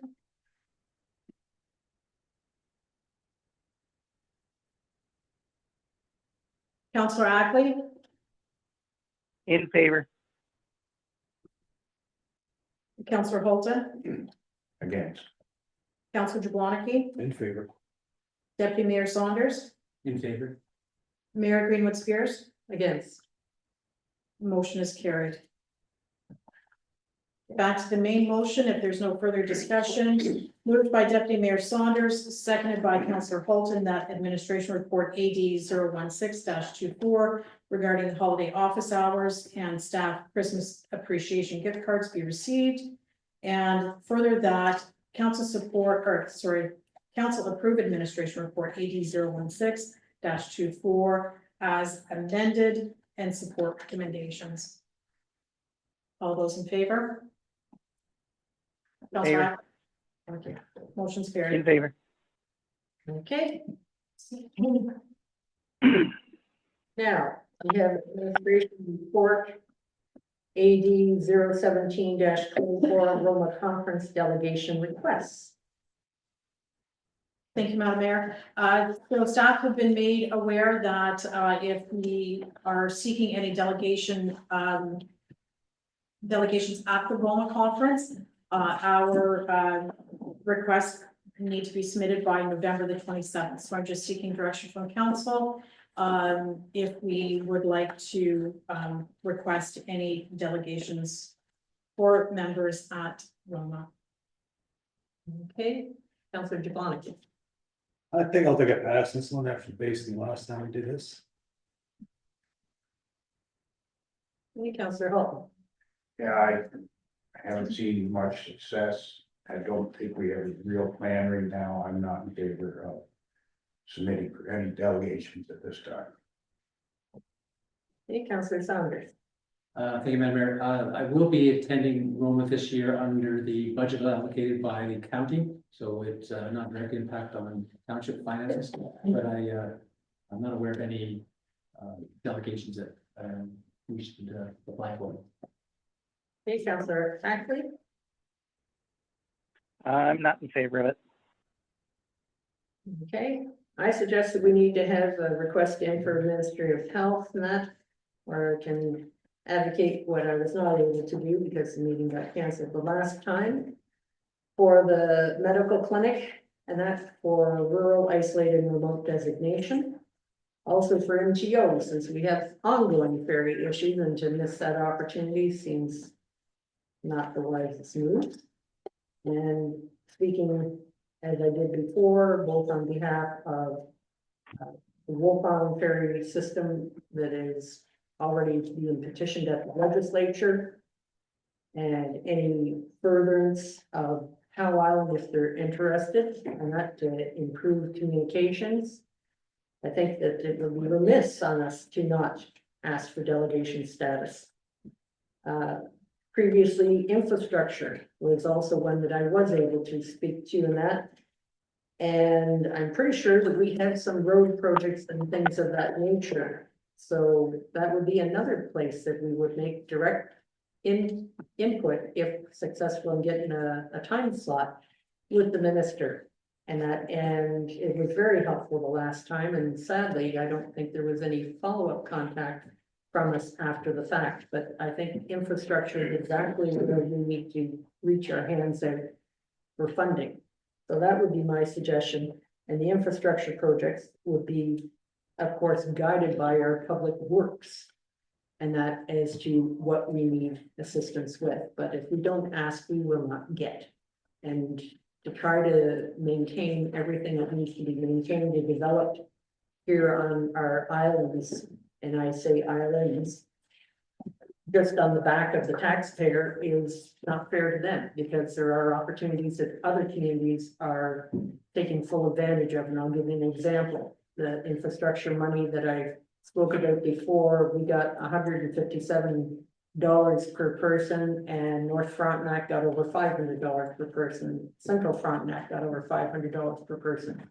If we aren't reaching out, we need to. And if we haven't got the projects identified, we should. We have an asset management plan, we have roads, we have needs, and we need to reach out. But I fully plan on going to Roma. I wasn't supported for finances for the AMO meeting. And I fully expect to have all my expenses paid for Roma. That being said, at this time, I got the clerk at county who booked me in to get the early bird rates, because the early bird rates ended October 29th. But that's a paperwork expense. It should be funded from Frontenac Islands, because that's who I should be speaking from. And it should be, it's already there in our budget line, but it should be a no-brainer that we move forward on this stuff, in my view. Yes, Through matter, just to make a quick clarification regarding the Central and North Frontenac, are you referring to the OMPF funding? The reason why we get less funding is based on two criteria. One, northern rural communities get additional funding. So I think that's, as far as I understand it, geographically based. The other one is based on the assessment value of the municipalities. I don't have the exact number, but OMPF with it, they set a base value for the average assessment value. In northern and central, their average assessment value is less than that. So they get additional funding for that because their assessment value is lower. The islands, we do have, higher assessment values in Central and North Frontenac. I didn't bring it up South Frontenac. They got millions towards Highway 38. And that via that funding aspect, because it came through in the year before. But there's funds out there, and that we just need to make sure we can reach out. And if you're saying that that's the main criteria, that they got additional funding, then I can tell you one of the challenges that I identified previous to going to AMO this summer was that currently we are listed by the Ontario government as being urban hooked onto Kingston. In their own diagrams, they were not registering us as rural, and if we aren't rural and isolated and remote. We certainly are, but that's the sort of administrative level that needs to get clarified at the Ontario level, because right now we're lumped in under Kingston as being urban. And we aren't. So. I would like to make sure that we maximize every grant application that we possibly can. We may get turned down. Heck, sometimes people get turned down, but if we can get some of the additional funds for the projects that we need on the islands, then that would be good. Thank you. Madam Mayor, if I may clarify, the county has booked your hotel for Roma, is that They correct? booked my hotel and the registration and Okay. that, and that should get just budgeted, transferred over in that, because they were swift enough to do that. And I do have an expense account there. That said, I'm already into next year's expenses because I haven't been supported at this level for the work that I've done.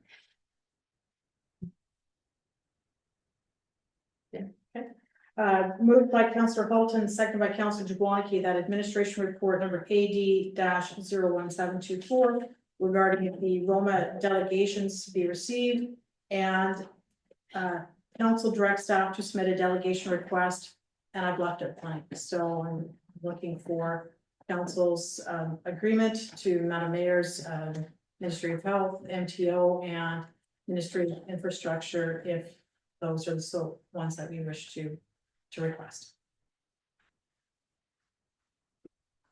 Councillor Saunders? And, thank you.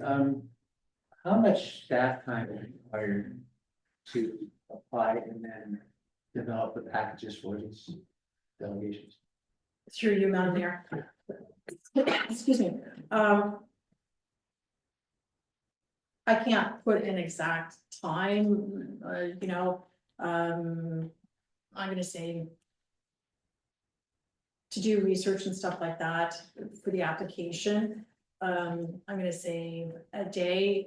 Madam Mayor normally is gracious enough to come in and put the packages together to help alleviate some staff time. But it does take some time going through and pulling out documents and paperwork and stuff like that for the packages for Madam Mayor. So Madam Mayor, if I could, as a follow-up, so based on that, because that's a substantial amount of time, and adding to Councillor Halton's comment about what we're getting back from, I'd recommend we limit it to 1 or 2 delegation requests as opposed to blanketing, I guess what it's 3 right now. So 3. I think, again, strategically, we should decide on what we'll put our efforts. Okay, just for clarity in that, we don't have a guarantee of winning a delegation, so. Councillor Jablonski. I don't mind going to Ron. Again, I agree with some of the council comments. We haven't seen any kind of value yet, but doesn't mean we should not make an attempt. I would like to suggest something in going into our 3rd year now, that we actually collectively put something together as a team to actually address the ministry we want to look at. Not a single effort person, a team of 5. If we can achieve that, I would support sending some to the Rona, but if I get this lone wolf attitude again, I have no intentions of supporting this. I think we do something as a team. 3rd year in, we gotta start working together with better guys. Madam Mayor, I think that's my suggestion. We can work together, team, and put something collaborative together for the Rona. I would support it, but nothing less than that. Okay, for clarity, consistently, I've asked the councillors to submit any information, and in return, I'm told, submit what you're going to submit, and I'm saying, pull together what you want submitted and bring it in, and instead I get the offer to critique anything that I create. So I open it to council to actually contribute to the delegations, as well as Public Works to have the figures and what the plan is for the roads and bike lanes and anything, water or anything else. But that's how it goes, instead of just criticism of what I pull together in that. Councillor Holt. I know for sure on the first delegation, and I can find it, if you look it up again, I offered what my opinion was, and it was shut down. That's what I agree with Councillor Jablonski. If we're going to do it, we need to do it as a team. It has to be council as a whole. This has been a contentious issue and has caused rifts between council. That's why I think for right now, don't apply for it. Okay, Councillor Ackley? Yes, and again, like Councillor Zabonic, he says, a team's a great thing, but we need the right team leader to speak for us. So in some circumstances, some cases that we're going to ask for something, the right person should be, and not saying you're not the right person, Mayor, the right person should speak on the right thing, because they're that person. They speak in a direction that's forwarding, not moving forward. I just think it is a good thing. A team's a good thing with picking the right person out of the team to talk about the situation at the delegation. Like, I'm in favor of going to some of the delegations to improve some things, but I'm not in favor of 15 delegations and putting a lot of staff time and money out on wasted issues. Okay, Councillor Saunders? Chairman, I don't think I have any other comment. Okay. So I guess I'll make a motion that we make application for delegation to the Ministry of Health, MTO and Infrastructure, and I'll look for a second on that.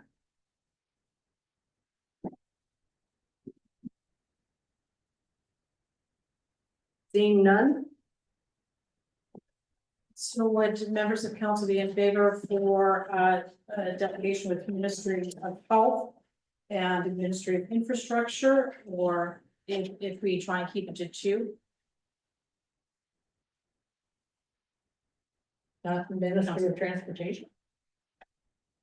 We weren't successful at AMO, we were denied our MTO request, so. Still have issues. Councilor Blockman. I agree, try to get down to something bare minimum. We've tried MTO, let's go back to maybe Minister of Health. Infrastructure seems really important right now, maybe put our eggs in infrastructure. So if we can work together and getting that done. Just one application on my. Just suggesting we can do one as a team, I think that'd be pretty effective, And Ministry of Infrastructure, yes. thank you. Okay, Councillor Holman? I said my piece.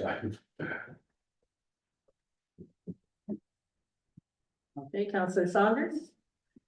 I think it's valued, requested delegation with the Ministry of Health, given our issue with paramedics and medical service on the Okay, Councillor Ackley? I'm definitely in favor of the Ministry of Health one also. Okay, and I'm in favor of all three. And that, so at this point in time, it looks like we have an agreement. Majority for Ministry of Health. And where there was a problem the last time that we wasted our space with the conflict between the division of between getting rural, isolated, and remote designation on the table for the islands, in addition to paramedics services, which is a county responsibility, which this council has never sent a motion to the county opposing what they've done to us for the paramedic service. So the topics to be submitted to the Ministry of Health, I would say, need to be both. And a second person that does not sit on the county seat would need to speak to the paramedics, which we had in place before it was canceled last time, and that Councillor Jablonski was going to come and speak on the paramedics. but did not want to share the time for the medical clinic rural isolated remote. I believe we need to have both. So, Madam Mayor, if I may then, so council is directing staff to submit a delegation request to the Ministry of Health with regards to rural and remote and EMS and the Ministry of Infrastructure regarding roads.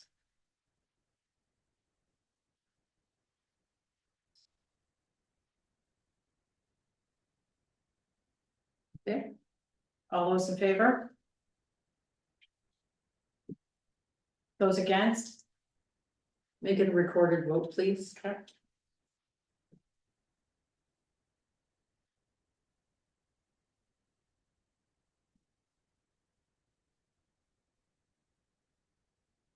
Councillor Ackley, I'm in favor. Councillor Holton, Again, Councillor Jablonski, Against. Deputy Mayor Saunders, In favor? Mayor Greenwood Spears, In favor. motion is carried. Thank you.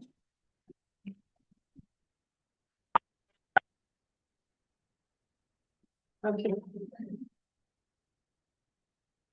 Now we're at the action items required. Deputy Mayor Saunders has a procedural bylaw motion. Would you like to read that? Moved by Deputy Mayor Saunders, seconded by Councillor Holton, whereas the current procedural bylaw 2019-02 was established in April 2019, and whereas meeting times and locations have been changed, and whereas the current council agenda has deviated from that described in bylaw 2019-02, and whereas current meetings consistently exceed the allotted time of 3 hours, resulting in motions to extend the meeting, now therefore be it resolved that council direct staff to review bylaw 2019-02 and bring to council their recommended changes for discussion and approval. Okay. Councillor Jablonski, No comments. Councillor Holton, no comment. I think it's some housekeeping we need to do. okay, Councillor Saunders, Thank you, Madam Mayor. I do want to speak to this. I have received, I think many of us have received comments about our effectiveness as a council over the past term. And when I first brought this forward, I was thinking specifically about the agenda and that kind of thing. However, since then, I've done some research and I believe we all received this candidate binder when we were elected in 2022. So I started going through that. It's not very well organized, first of all, and in some conversations with the CEO, I have documents in here that she's not aware of. For example, there's one that refers to Corporation of Township of Frontenac Islands Council and Staff Relationship Policy. And it talks about ensuring staff time is used effectively, ensuring requests for information to staff are not received at a meeting of council or meeting in writing by the individual member, and that direction to staff should come from the council as a whole. And then there's comments in here about how we should address each other. So this seems to me, a lot of this is, it's out there, it's not well organized, it probably isn't well understood by all of us, and I think it's time we sort of took a step back, refigure out where we are, get the documents in place, and then move forward from there. okay, Councillor Ackley,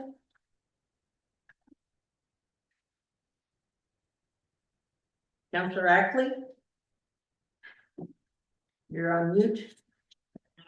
Sorry. No comment. Okay. The bylaw 2019-02, you're correct in that we have adjusted times. And hopefully we've hit upon a time that works for everybody.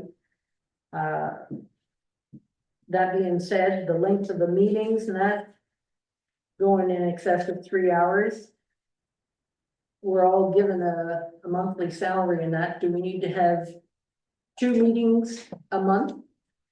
Or extend the 3 hours to 4 hours, and that as an automatic.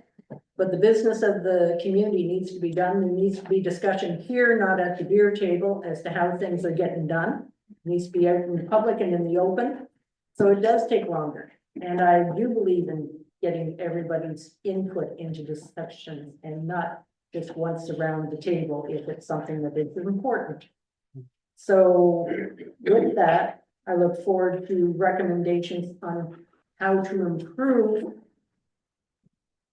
the response to the community's needs, not necessarily just cut time.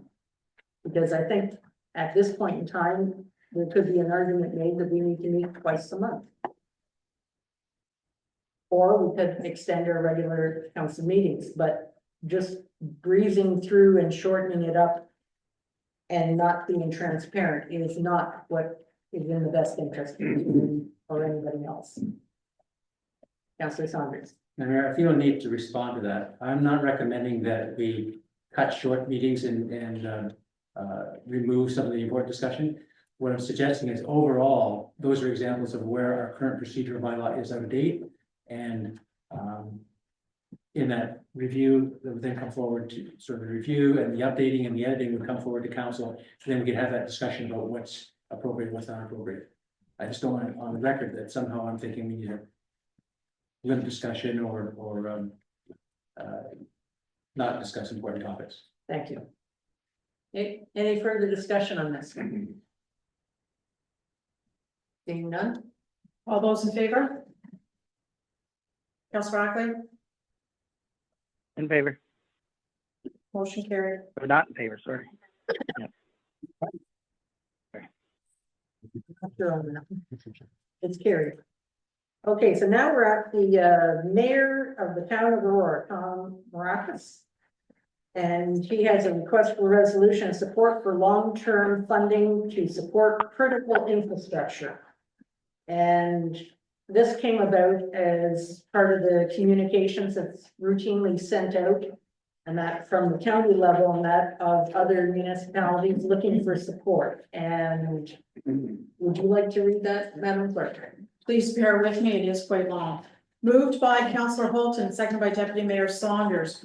Whereas municipalities face growing infrastructure needs, including roads, bridges, public transit, water systems, and other critical services, which are essential to community well-being and economic development. And whereas the current sources of municipal revenue, including property taxes and user fees, are insufficient to meet these increasing demands for infrastructure investment. And whereas the province of Ontario currently collects the land transfer tax on property transactions in municipalities across the province, generating significant revenue that is not directly shared with municipalities.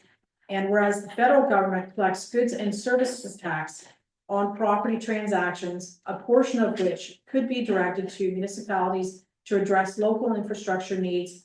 And whereas redistributing a portion of the provincial land transfer tax and GST to municipalities would provide a predictable and sustainable source of funding for local infrastructure projects without creating a new tax burden on residents or home buyers.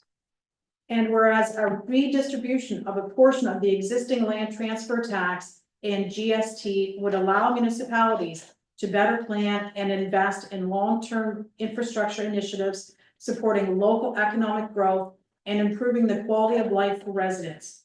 Now therefore be it resolved that the Township of Frontenac Islands Council formally requests the provincial government to consider redistributing a portion of the land transfer tax collected on property transactions to municipalities, and be it further resolved that the Township of Frontenac Islands Council calls on the federal government to allocate a percentage of the GST collected on property sales to municipalities, and be it further resolved that this redistribution of the land transfer tax and GST should be structured to provide predictable and sustainable funding to municipalities, allowing for better long-term planning and investment in infrastructure projects that benefit local communities, thus ensuring that local governments receive a fair share of the revenue to address critical infrastructure needs.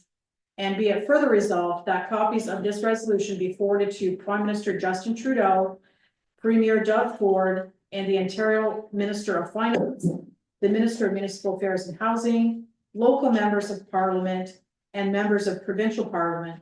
And be it further resolved that copies of the resolution be forwarded to the Federation of Canadian Municipalities and the Association of Municipalities of Ontario for their endorsement and advocacy. Okay, and I just want to make a quick mention at that tailing piece. Did you miss adding it to Roma? Which is specifically for rural municipalities and is a subset of AMO. And there is a Roma conference that's coming up very shortly. No, it's not in there, but if council so directs, we can certainly add it in. So Councillor Jablonski. Well, I'm always for, thank you, I'm always for getting more money from the government, so now I agree with that 1000%. Fast question, if this were to come about, does it affect anything else we're receiving now from the province or the federal government? This is directed to the CEO. Through you, Madam Mayor, I don't believe so. Jesse, I don't think there's anything with regards to money transfer tax or anything like that, correct? No, through you, Madam Mayor, no, this, I think the purpose is to reallocate funding towards municipalities, but we're not currently receiving any of it, so. Well, I'm all for that then. Councillor Holton. I'm all for following up with this. I will make a comment that this is maybe what we can address in the procedure bylaw. All of us have this, we've all read it, I'm sure, and we can read it here, and the members of the public can get this, so. To shorten our meetings, maybe we don't have to read these things out, we can just give a quick overview of it. Okay, Councillor Saunders. Thank you, Madam Mayor. So for clarity, this is a duplication of the original letter that was sent by Mayor Tom Maracus. Is that, we haven't edited it in any way? It's the same, other than, sorry, than adding our township. No, that's correct. Okay, thank you. Okay, Councillor Ackland. Unmute, please. Okay, whenever he gets back to us. I would suggest that we need to include at the tail end that it's also forwarded to Roma, which is the Rural Ontario Municipal Association. Because this is originally from Tweed and it really does target especially the smaller municipalities that it makes a huge impact for. So I think gathering as much support and momentum at Roma would help to move it forward than at AMO, which is 444 municipalities. That's so. Is there a seconder for? So Madam Mayor, if you're suggesting an amendment, I would support that amendment to add Roma to it. Okay. I'll let the clerk call for the vote for the amendment he's sent. Unless there's any further discussion. Councillor Ackley, you have anything to say? I see you're unmuted. Nope, no comment. Okay.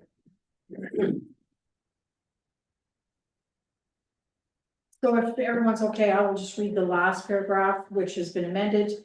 Be it further resolved that copies of this resolution be forwarded to the Federation of Canadian Municipalities, the Association of Municipalities, and Roma for their endorsement and advocacy. All those in favor for the amendment? Councillor Ackley? In favor. I'm in favor. Thank you. Save reading the whole motion all over again. All those in favor? Councillor Ackley? I'm in favor. Thank you. Okay. Now, the next one is from the town of Petawawa, Whitewater Region, request for resolution and support regarding the OPP costs of 2020. Thank you, Madam Mayor. Moved by Councillor Ackley, seconded by Councillor Jablonski, that the Council of the Corporation of the Township of Frontenac Islands supports resolution number 229 of the municipality of Tweed and resolution number 2024-5187 of Whitewater Region, and further calls on the Ontario government to immediately implement sustainable funding for small rural municipalities by reabsorbing the cost of the Ontario Provincial Police Force back into the provincial budget with no cost recovery to municipalities. And further, that council directs staff to circulate this resolution to Premier Doug Ford, Minister of Solicitor General, Minister of Finance, and to the Association of Municipalities of Ontario. And I would suggest that Roma also be added to the circulation, as we did with the previous one. If there's a seconder for that. Councillor Saunders. Councillor Jablonski. Again, anything lower the cost of this municipality, I'm all in favor of it, so great idea. Councillor Holton. I'm 100% behind this. Okay, Councillor Saunders. In favor, Madam Mayor, the public should know that we can expect significant increases in OPP costs coming forward at budget time, so This is necessary. Yeah, I believe it's about 30% going up. Counselor Ackley, Yeah, I'm in favor. okay? Okay, so the amendment for including Roma has been seconded, and that needs to be voted on first. I'll read the last paragraph, and further that council directs staff to circulate this resolution to Premier Doug Ford, Minister of Solicitor General, Minister of Finance, and to the Association of Municipalities of Ontario and Roma. All those in favor? I'm in favor. Thank you. Okay, Main motion. I will reread if everyone's all in favor of the main motion. Councilor Ackley, I'm in favor. thank you. Motion's carried. okay. Now we're at the public question period. If you have anything that has been discussed and on the agenda today or coming up on the agenda, you have your opportunity now. Please keep it brief, as in 3 minutes, I believe is our time frame. You need to step forward, have a seat, give us your name and address. So the clerk has a good record of it.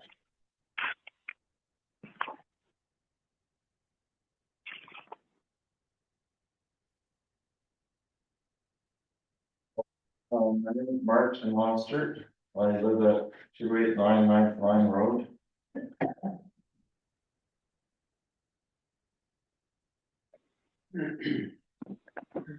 And your question to the councillors? Well, given the fact that the mayor's motion on the ferry, failed to pass last month,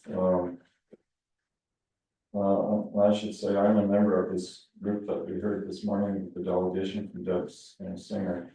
What position is council prepared to take on the present ferry service levels and schedule?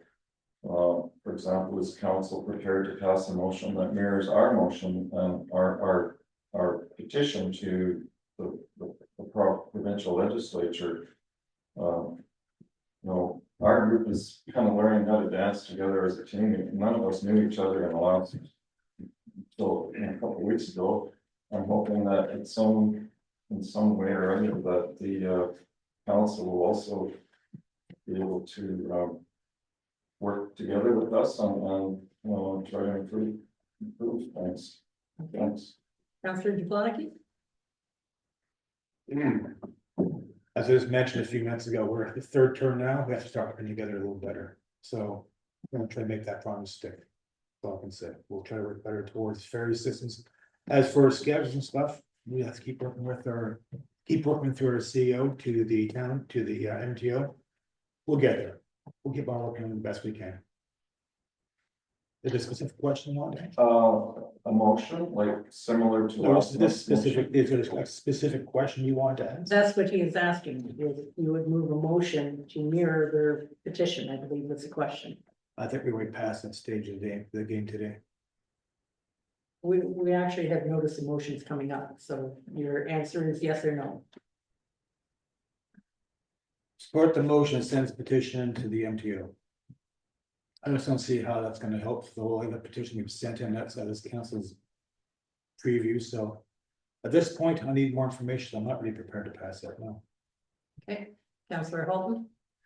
No, I think I think we discussed this before when, Deb talked that, I think we need to re-examine our approach and try and work with MTO. I mean, I have it kind of broke down in my head, from what I'm hearing from people, start the layover and then work towards better ferry system, but, to be honest, the petition, really doesn't ask, you need a specific ask, if you're gonna deal with them, to me. You need a specific ask, and we seem to be all over the map. I mean, better ferry service, well, they could do anything and say, well, we gave you better ferry service, they could put in a 3 o'clock in the morning run and say you got better ferry service, so I think you need to be fit. I think we need to just see if we can build our relationship again instead of demanding, let's sit at the table with them, see if we can fix. Okay, Councillor Saunders? Hey, Madam Mayor. Mr. Martin, I hope you don't take any of my comments or maybe any other member of council is not recognizing there's some issues here that need to be addressed. I think we all recognize that, right? I'm fortunate enough that I only use that once, maybe twice a month. I might, it's not an everyday thing. I also want to let you know that I kind of knew this. So my first dealings with MTO were when I was elected to this, we started working on our theory. What I quickly learned, got advice from more experienced people is, I guess responding to what Councillor Altman said, you better have a specific ask. If you don't, they'll just do whatever they want. Well, we didn't know what you want, so we did this. Our challenge is to come up with a specific ask, and that was my, I hope I didn't offend Debbie, but that was my kind of question, like. We talked about the layout, we talked about 60 minutes, we talked about a dual ferry, we talked about getting rid of the old and getting rid of the new and bringing the old. We've had all these conversations going around, and I can't imagine the numbers that fly around the island. So I think the sooner we can come up with a very specific ask, come to great agreement, and again, we had this conversation on Howe Island regarding the ferry versus the bridge versus the tunnel. It was not easy. There were some very lively discussions about it, but we finally came to consensus. This is what we want. Now we're moving forward.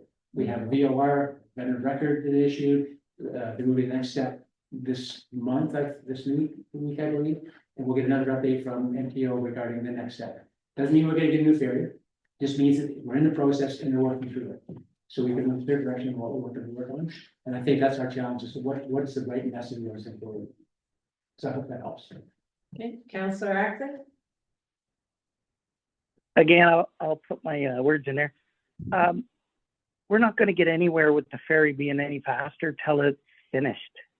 Like we're asking for stuff in the interim till the ferry infrastructure is finished. We can't speed nothing up or make anything better till we have that city side 100%, and they've moved lights and changed directions and who parks where and who leaves first.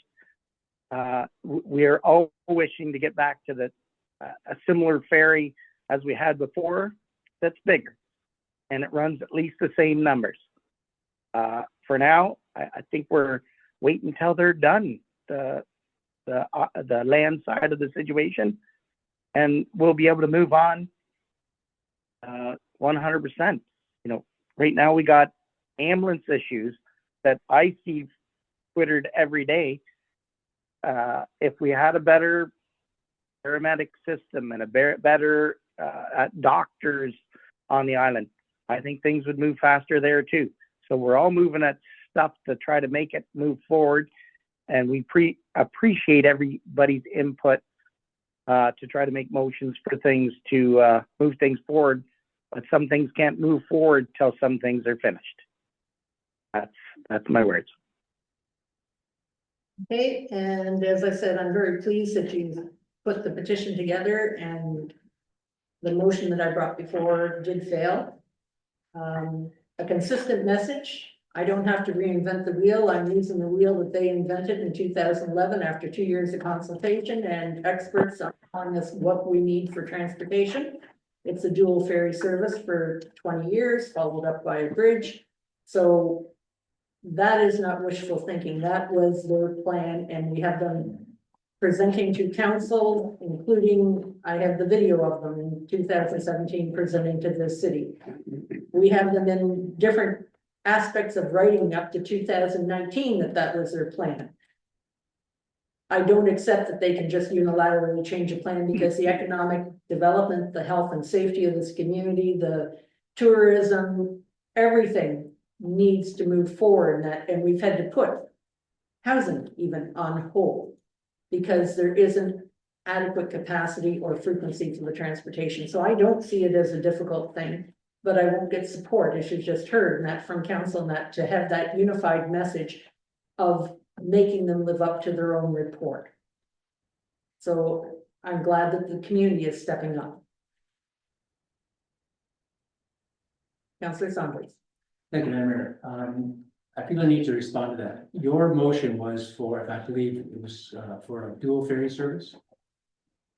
read the whole motion if you'd like. Well, just, I don't. What was the gist of the motion? The same, was it? I That was thought, mentioned in there, yes, that, so. if the clerk could read the original motion if you'd like, it's actually not complicated. It's okay, I don't need, Because it wasn't as simple as a dual ferry service. It was to get, and there wasn't even an offer of amendment from any member of this council to modify it. okay, so again, dual ferry service was mentioned. So my point being that you're presenting a petition that's going to talk about moving the, improving the 80-minute service schedule. We have a specific ask. So we had a discussion last time about, no, that's not what we want. What we want is, a dual ferry service, and all the other stuff was included in that motion. So it wasn't that we didn't support, I can't speak further. Not that I don't support the motion. What I'm trying to get to is, can we have a meaningful conversation about what's the most practical solution going forward to address most of the problem? In my view, if we go forward with this request for dual service and everything else, the staffing, all the issues that were identified, will push this back for years. We won't see an improvement for years. Staffing, logistics, schedule, this goes on and on. So rather than make it more complicated, if we could just move forward to address what I hear is the most common concern, which is the layover and the 80-minute schedule, I think we have a much better chance of getting improvement with those selected items. So that's my answer to your question. Okay, and just to reiterate, I've already had the conversation regarding the layover time, and I believe there is movement coming from the Ministry of Transport on that, because I gave them viable solutions that they just frankly hadn't thought of. And that, but it's the MTO, so you can take with it what you want, but I do think that there are tweaks that can occur all the way along, but even now we have the ripple of the problem with the ramp, and as soon as it happened, I sent off an email. I said, is it 5 hours, 5 days, 5 weeks? We need to have more communications, and I've heard now that they've ordered parts.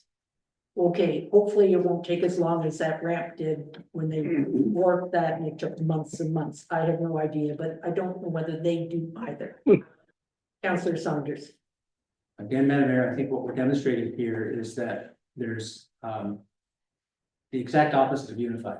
There's messages going this way, messages going that way, conflicting messages, and that will not help our cause. All right. So for example, if you had brought maybe that to council and got approval to that, we could speak with one voice. So sending these messages out separately without council agreeing or approving, or at least understanding, I don't think that helps our case. So, Well, thank you for your opinion on that. My role as mayor for representation of the islands, and there are a dozen of them, is fortunate that I do speak with the ministries and other levels from the political perspective. And the fact that the ferry would break down on Saturday, you're suggesting we wait to Tuesday to make any communication. That I submit to you, because I communicated so quickly that I'd even left my car over here. By the next day, they were getting Haltons to do the shuttle service so that people could actually commute back and forth. This is part of what my role is, and the fact that we haven't had a unified motion even to support what the previous council had built on, and they had built on the 2011 survey and report from the ministry, and that on what the plan was. That's where the Marysville secondary plan came from. That's where the Marysville revitalization 2013 came from. That's where even the paramedics at the county were cited as dual ferries as being part of the We're kind of rationale. getting off. If we can go back to the question period, please. Yes. So Okay. have we answered your question? Okay, next. What? My name is Rita Howard. Ref 289 95 Road, Wolf Island. So I guess my question is, who on council is doing, what are you doing now to convince MTO to return ferry scheduling back to hourly service or better? And eliminate the 2-hour gap in the evening? For me, this schedule does not work for me or for anyone else, especially people who volunteer and have work commitments or go across to social life, for example, playing hockey, going to the theater, going to movies, and the list goes on. I don't think we should have to wait 2 years, for this schedule to improve. So I'd like to know who on council is taking, the lead. Okay, Councillor Zablocki. I think we answered this question last time, was asked this previous person. If I'm not mistaken. I think the game is a unified voice through to the MTO is what we have to do. Right now, it has not happened that way. We need to work as a team, and I said this today, third time around, we have to start working as a team. If we get, look, this one lone wolf, or if some goes in different directions, we lose the battle. So until we can actually work together, we're sort of stuck in this purgatory right now. And how long is it gonna take to come to start working I'm together? hoping hope it actually makes some headway today, but we'll see. Councillor Halton. I've already stated my opinion. I believe that we should speak through CAO. I think that's the most direction comes from council as a whole. Council should hear from the people. We hear from the people, we discuss it. We pass it to our staff talks to the MTO staff. Like I said, MTO staff and our staff should be here for the long term. Councils come and go, governments come and go. So that's how I feel we should be moving ahead. Councillor Saunders. Yeah, thank you, we appreciate it. Not easy talking to talk about. As I hear this, somewhat of an outsider, okay, because I don't live on the island. It's the layover at night and it's the evening schedule. If we want those to be addressed directly with MTO, I think the CEO to contact MTO staff, not the politicians, MTO staff, and get that message clear. That's what's happening with the layover, can we do anything about it? What's happening with the evening schedule, can we do anything about it? So that's who I think the person should be, and under direction from council. Councillor Ackley. Again, like I stated before, we don't know the capabilities of the boat. They're not really telling us. We do ask questions. Our mayor asks questions to MTO all the time. We ask, our CAO to look after things, and I think she's doing the best job she can with the hand we're dealt. Until we get a secure situation on how the boat is going to run. Like, can it run 24-hour service? Will the charging systems work? We got dealt a dirty hand from the last council. We did not vote for this boat. In the long run, we're going to do the best we can with this boat, and we have to wait till MTO finish their build and all their infrastructure, and then we can move forward. We're asking for stuff that they can't even answer till they're done, because they don't know how fast the boat will charge. They don't know how long it'll run, because I don't think they've run it 24 hours yet. So these are just things we're waiting for answers for. Like you, we appreciate all your input on trying to move things forward, but can't move it forward if it can't move forward at this time. Thanks. Well, I've been working as diligently as I can to try to get the answers and raise the concerns, and I really appreciate all that has been done and all the letters sent in by the residents to the ministry, and I do know that they do have an impact, because every now and then I get a communication back saying, I know that this has been a concern and we weren't aware, and that, for example, the lack of accessible parking. I said, yeah, one thing, Kingston Dock is a disaster and that, and shrinking all the time, but over here, you seem to have it pretty well done, and you had a lot of yellow lines painted everywhere and 7 spots for your staff, etc. Bike racks. And they said, oh, well, we thought maybe the township would put up the bike racks. Well, it's your dock. So I see bikes that are being stored inside the lounge and leaning up against the glass and everything else and that. So there's lots of stuff that are small things that should be easy wins for them. And I do anticipate the little easy wins will go forward. My greatest concern is the impact that it's having right now, and if it is their long-term plan to have one ferry for 50 years here. This is the time, in my view, that we need to make sure that it doesn't get moved off the table, that they know that they haven't come up with the right answer, because the right answer indicated dual ferries. And that should be our strongest voice until we get the service that's actually needed to get the police here in a timely fashion, get the ambulance here in a timely fashion, get people to their appointments. When there is an ambulance call, that only one boat is tied up and not everybody held captive. And that's been my position from the beginning, and it's not just my position, that's why I've surveyed the island. And I do know that I have the support of the island, whether I have the support of this council is another question. But these things get done at a higher level than just the CAO level, which is at the operational, which is with Jason and the crew in Kingston. So it's a dual approach to me. The smaller things should be able to be fixed. But if we lose that dual ferry service, then that's a death knell for real development of the island and even sustainability of the public school at this point in time. And it impacts our services. I've talked to the owner of one of our milk companies. If they decide to stop getting our milk off the island because it impacts the log hours of their drivers, that impacts our ferry, our farms, our dairy farms. And that. So there's, if we lose our water, if we lose our septic and that pump outs, it's schools, it's churches, it's bigger. So I may be the squeaky wheel, but honest to God, I didn't invent the study that I'm citing. It's their own study, and I gotta agree, it's a study that is the right answer. And we have to stick to making them go to the right answer. And yes, it'll cost them some money, but considering how much they're spending on Toronto and GTA, I have no compunction, no regrets in asking for the service that they identified we need. She got to work. Anyone else? We're going long in the question period. Yes. Mine will be very quick. My legal name is Charlotte Oram, Owram. I go by Lisa.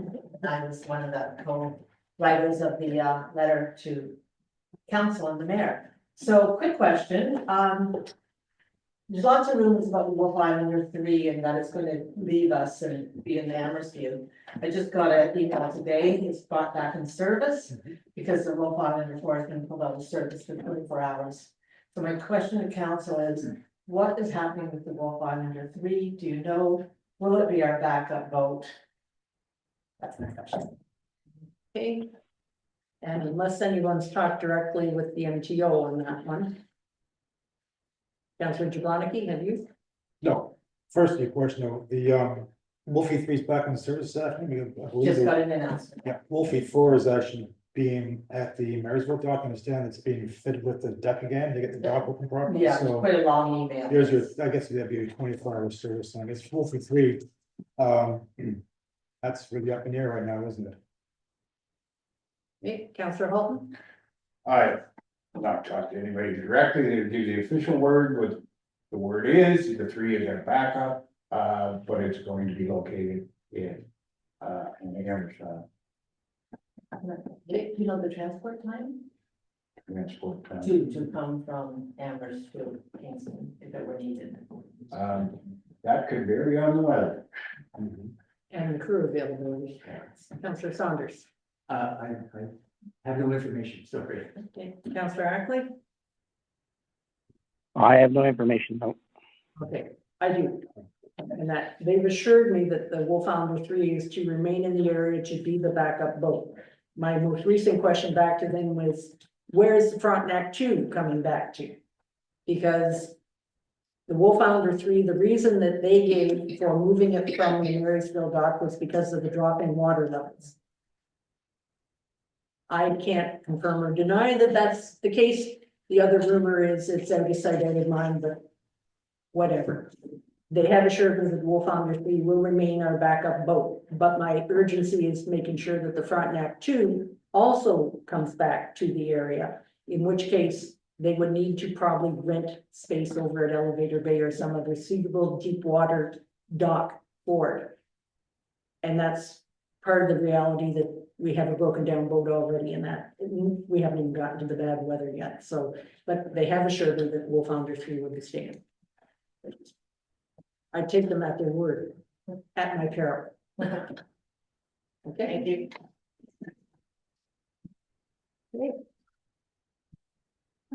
Kimberly Thomas, 1589 Road.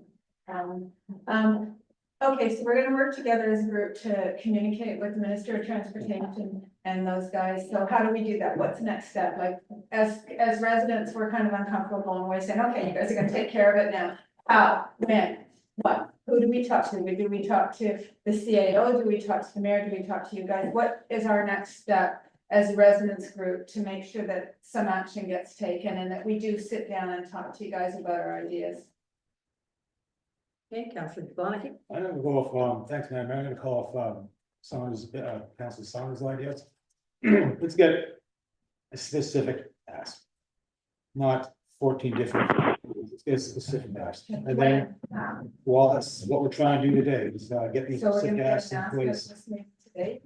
Well, I don't know, we haven't decided how we're gonna do that yet, but Okay. we have to work, and I've mentioned before. We have to have working as a unified voice. Right. That I'm hoping will change today, but we'll see. In the meantime, we have to work with the MTO through our CEO. They're not overly talkative sometimes, but we're trying to get communication with them. And then do we as the public hear back from the CAO as to what Tammy has said or saying? Like, how do we, That comes to the public meetings, the public meetings, all council meetings. these here meetings? So she does a report about the MTO We can every get a month? report, Could we get that, like the other reports? That would help. I refer. Sure, you, Madam Mayor. Certainly I can provide an update, after my discussions with MTO, what was discussed and what possible outcomes. Okay. And then how will you communicate with the public? You'll have a public council to decide on what we're gonna go forward with, or how will we move this along so that we can communicate as residents what we feel should be communicated to the MTO? Okay, I think, I mean, I think it's pretty clear, talk to the counselor. Talk to every one of the counselors, tell them how you feel. You gotta remember. Your group is not the only people on Wolf Island, so there'll be different opinions, and it may be something you ask for that the majority don't want. I did some notes, I think people should talk to council. Council should get together and talk about what they've heard from their people. They should communicate it to staff. Staff will communicate it to MTO. Then staff will go back to council and let us know what MTO said, and then we can communicate it to the public. And is this something that would happen within a month cycle, do you think? I don't know when it's going to happen. I mean, we've been 2 years, and that's what I said. I think we need to readjust our approach. Their approach has been combative. And that's what it's been. It's been demanding. And where's it gone?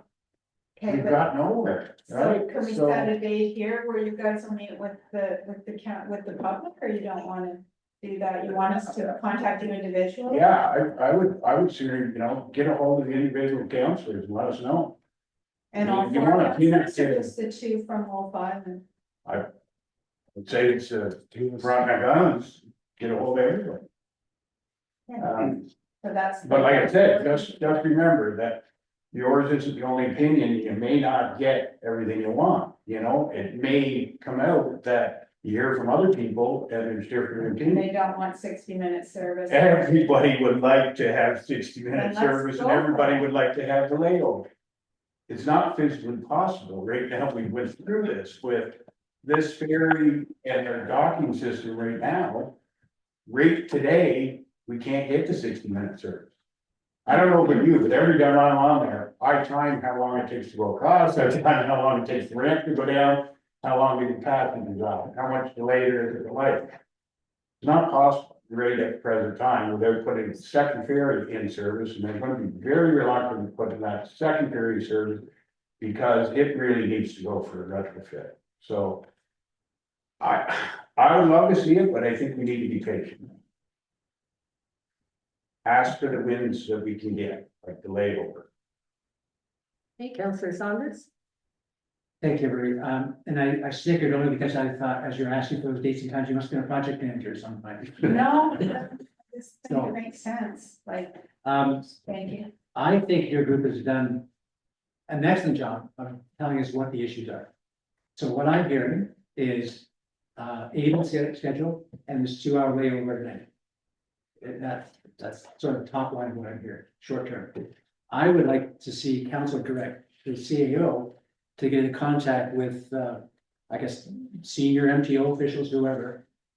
Like ASAP, this week, next week, whatever, and then provide a report to council, which we can put on the website, I guess, a report to council in terms of what MTO is telling us. So that's what I would like to see council directly, see it over do. Councillor Ackley? Unmute. Again, I think we're just answering the same questions over and over, and we understand that everybody hates that it's 80 minutes and maybe this doesn't work right or that doesn't work right. I think we're all trying to move forward to a better situation for Wolf Island ferry service.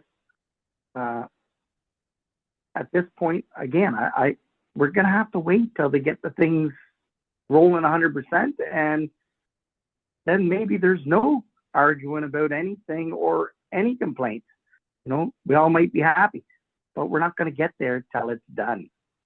And us arguing and yelling at MTO people and yelling at us and yelling at somebody else or mad at us or mad at whoever else. This is the hand we're dealt. We're trying to make it better. And we appreciate all your input. We do. And, you know, like Councillor Holton says, send an email out to every one of us and we'll chat about it, and then we'll send it off to the CAO and see what they can do for us. And hopefully MTO moves forward. I can't say much again anymore. Okay. I would suggest if your group wants to have council come to a meeting, invite them all and cast it as a town hall style of meeting, and whoever comes, and that to be on the record in person. The second ferry service, the Frontenac 2, is already being resurfaced right now, and that is why I'm pressing the MTO to find out where is it coming back to, because it could be brought into service. It takes half the staff is what the new ferry takes, and quite frankly, between the two of them, you would end up with 2 ferries running, and it is a budget item that they should have budgeted and planned for. And even if it only covered off the commuting times of 3 hours in the morning, 3 hours in the evening, it would be a step up for them, and that would not be sufficient when it comes around to April and the tourism comes back, but it'd be a step in the right direction. So that's my suggestion to you, because it doesn't sound like council wants to hold a town hall meeting at this point in time. Okay. Or I can ask Well, yeah, can council hold a town hall meeting on this subject? it would be an official meeting if there's 3 or more of us there, then it has to be advertised as a public meeting. And there are rules around that for minutes recording and support of staff, et cetera, and that. But, in the meantime, we can have a town hall meeting of the community and councillors can be there, but no decision or discussion with the councillors in that regard. And that we could just listen. Councillor Jablonski. Just curious, I thought we had a town hall meeting a couple of weeks ago at the Wolf. What was the attendance like at that meeting? I think there was probably about a dozen people, maybe more. There's one, there was more than, Was there more than 20? so there's 108. Yeah. What's that? Yeah. I'm just saying. All right, thank you very much. Councillor Saunders, one more thing. Thank you, Madam Mayor. I'm a get it done kind of guy. And I get frustrated when we go round and round and round in circles. So let me cut to the chase and ask you a question. If we had a town hall meeting, what would you tell me need to be done? Well, I guess we'd ask for the 60-minute service, correct? And 2 ferries and no route. 60 service or better. Or better. Better, we don't have to have that 60-minute service. We can have the 80-minute service if we have 2 ferries. If that 80-minute service is not gonna work come April and May, even with the bigger boat. There's gonna be bigger lineups, we're seeing it all the time. There's no parking, there's no option for people to come down to downtown Kingston and walk on anymore. And the parking at places, even if they wanted to pay for parking downtown, are slowly becoming less and less and less because they're building apartment buildings where the parking lots used to be. There's nowhere to park downtown. So people can't from out, everyone's gonna wanna drive on, because now we've kind of done the opposite. We're gonna have to wrap this up, in that, I in this just- statement. I'll just have, if I could, just one comment, and that's why I say you need to be specific what you ask. So if you said 60 minutes or better service. What if I bring the Glenora ferry down and do 60-minute service? Well. That gave me 60-minute service, so that's what you're saying, I'm just saying, Okay. that's why I like to be specific in what we ask, you know what I mean, because they may go, oh, here. Okay, so can I expand on Kimberly's request? No, actually, yeah, we're gonna need to get going on this. As I said, this is a topic that has lots of avenues to it. And there's been different approaches done, but thank you very much. No more questions now from the public at this point. Now we'll have statement by members. Councillor Jablon. And in fairness of time, I have no real statements. Okay, Councillor Holton. Good news, John Boston is gonna be 100 this Sunday. Anybody can make the party, I know one of the family wishes, we get 100 cards, it won't take that much trouble getting them. But if you do think of it, drop them off the card. Also, I'd just like to, we agreed on delegations.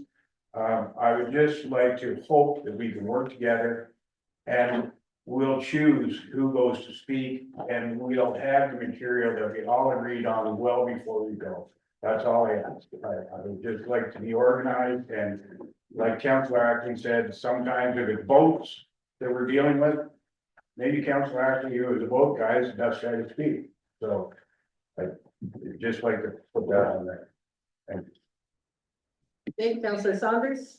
Hey, Mayor, I had the privilege of attending the Remembrance Day service, on Wolf. It was remarkably well done. Full, credit to the organizing committee, the Historical Society, and all those who were involved. It was an honor to be there. And I want to thank that group specifically for squeezing me in at the end, and providing me the opportunity to recognize the individuals on Howe Island who are serving in the military, and the opportunity to really, I've never done it before. So I really appreciate that offer, and thank you for that. Okay, Councillor Ackley. I just like to make a comment that somebody made a comment to me there just recently. He had asked specifically if we have any direction, if they're going to move the rails out on our ferry to bring it back to 15 cars and improve the speed on the ferry with a new winch. That was my question. Who are you directing the question? We have not, the mayor, sorry, Madam Mayor. Oh, If you have any knowledge on or information that they're moving forward on making our boat bigger again and making it faster by putting a new winch back in it. One of our taxpayers. The understanding that I have from MTO, and Councillor Saunders, I believe, is also aware of this, is that the marine architect is looking at any and all of the options regarding the ferry, whether it's improvement on the old ferry or a new ferry. And that is a position that the MTO is fully funding, and it's their baby. And so at this point in time, they're looking at all the above, and it will be a report made by that marine architect to MTO that they proceed on. Am I correct on that, Councillor Saunders? Your Honor, in that communication, at some point, they also mentioned a new winch, new design winch or something. That's one of the options in that. So they're looking at lots of things in that. Do you have any other statement? So Okay. is this just written in stone, or is right now it's just assumption?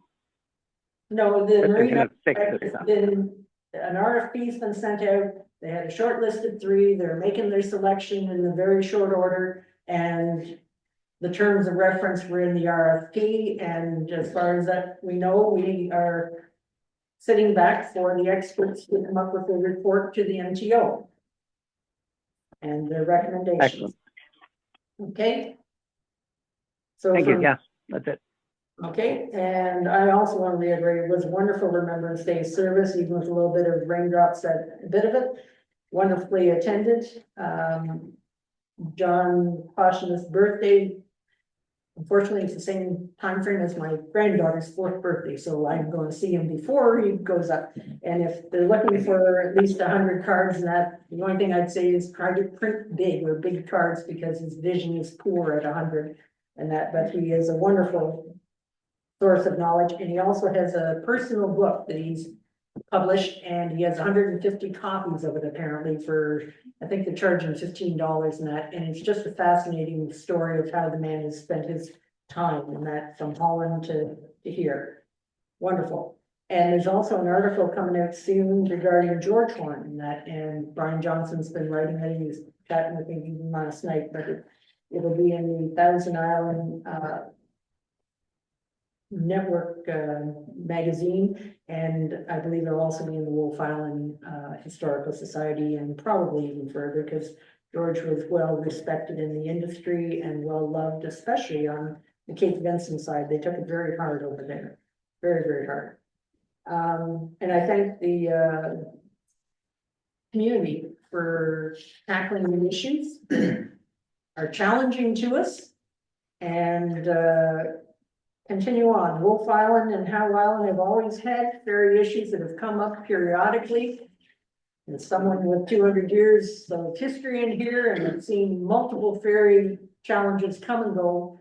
And that it's always been the community that helped to guide the council as well as MTO. And it's a conversation that's challenging because their seat of power is in Toronto. The legislature changes December the 12th, it shuts down to mid-February. They'll probably come back with the budget, and the inside track is probably from that, they'll be calling an election, and that'll be a part of their platform. So will there be any quick answers? No. Is it time to take our foot off the pedal? Not in my view. And that I look at this, if the longer it remains the status quo, the more it's viewed as being accepted by the community. And if it's not being accepted by the community, you need to make sure that they understand that it is still something that is a problem. And thank you for your involvement and participation and guidance. Now, we have notice of motions. Councillor Jablonski, anything? Nothing said. Okay, Councillor Halton, No. Councillor Saunders, No, thank you. Councillor Ackley. Unmute. Nope. No, Okay, well, I'm good. there's not much point in me bringing a motion forward at this point in time. Okay, so we have announcements. Any announcements by anybody? Councillor Jablonski, Nothing new exciting. Councillor Holden, Nothing today, thank you. Councillor Saunders, No, thank you. Councillor Ackley. No, thank you.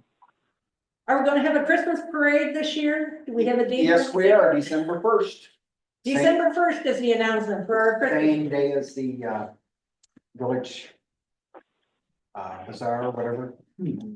Bazaar and Christmas parade, okay? What time?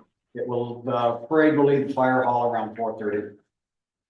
And there will be hot dogs and hot chocolate and coffee after, as usual. Everyone's welcome. Okay, thank you very much. That's the best announcement of all. Yeah. Okay, now we have bylaws. And just before we get to that, when I was looking at the general fees and rates and that, I hadn't seen the specifics regarding that until this agenda package. And I see it's supposed to be running for first, second, and third reading. No, not Just first and second. First and second. Thank you very much. Okay, you might want to stay. Okay. Thank you, Madam Mayor. Working with staff, we've proposed some fees and charges coming up for the 2025 budget season.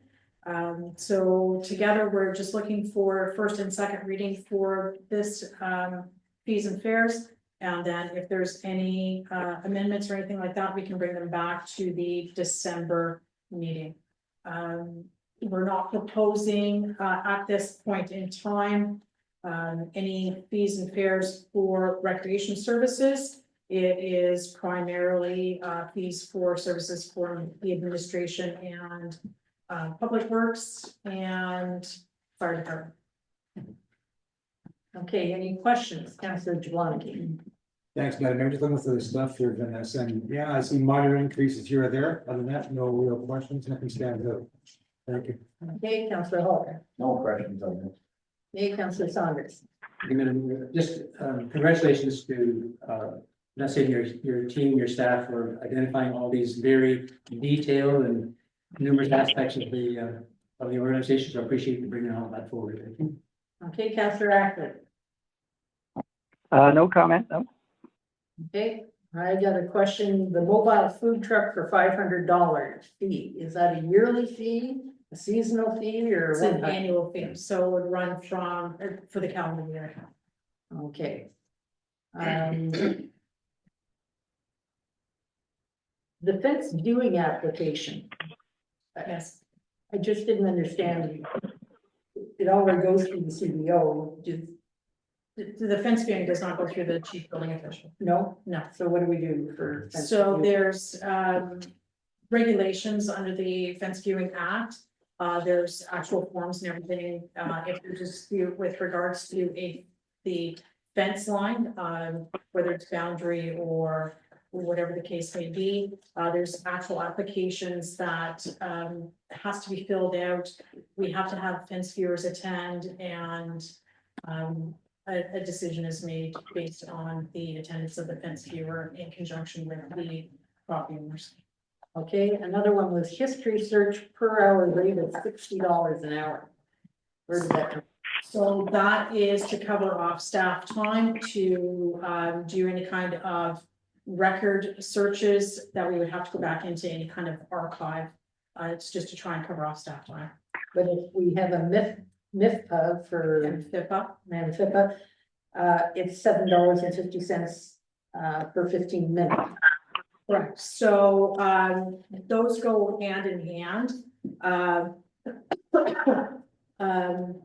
Under the MFIPA, if the application or request is submitted, there's fees outlined, and I'm working with the privacy commissioners.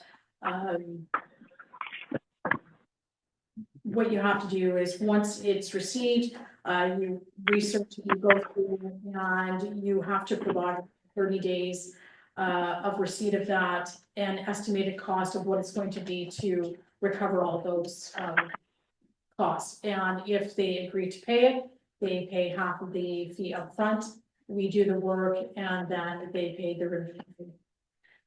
Okay, the community hall rental rate, and that $80 for a half day, but it jumps to $230 for the full day, which is high. And that this is the community hall, we don't even have access to a kitchen, we have the disabled bathroom that is the joy of all time. But basically, it doesn't coincide with either St. Margaret's or the United Church Hall rental rates, and that, St. Margaret's not 300 or 350? Yeah, no, I think it's 350. yeah, they put it up. Yeah. for If you want events. Yeah, if you want to. Because they charge $75 for a wake reception just the other day, or it depends. That's good then. Yeah. I don't get like a party, a birthday party or something, it's three. Okay, Three or they have 350, kitchen yeah. access and dual bathrooms, et cetera. And that, it just struck me, because this is a community hall, this hall was paid for by the taxpayers already. To me, it shouldn't be leading the highest amount, I think it should be accessible to the community so that they don't have to always organize meetings at a hotel and that doesn't charge them. Yes, So Madam Mayor, are you suggesting a different rate? yes, I'm suggesting, I'm wondering what we even used as comparables and that, but more than that, especially when it comes around to assets such as this hall.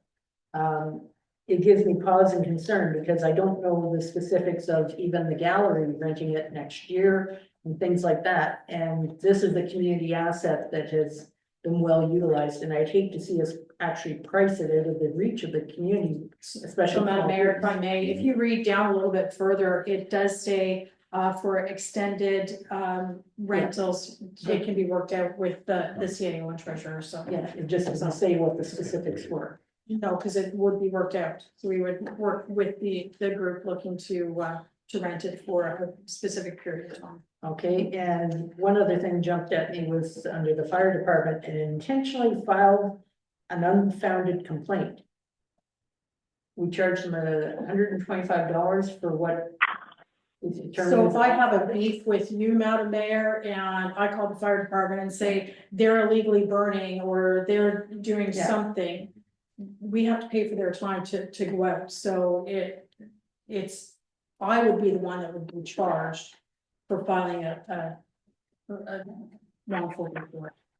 Do other municipalities do this? Cause Yes, we do. Yes, we never charged for it before. yes. There's a whole lot of things we never charged before, so I encourage the community to review that particular piece and bring your comments known to the different counselors and to the treasurer and CEO and that, just make sure, because if we're doing the second this time, we're gonna get passed at the next meeting.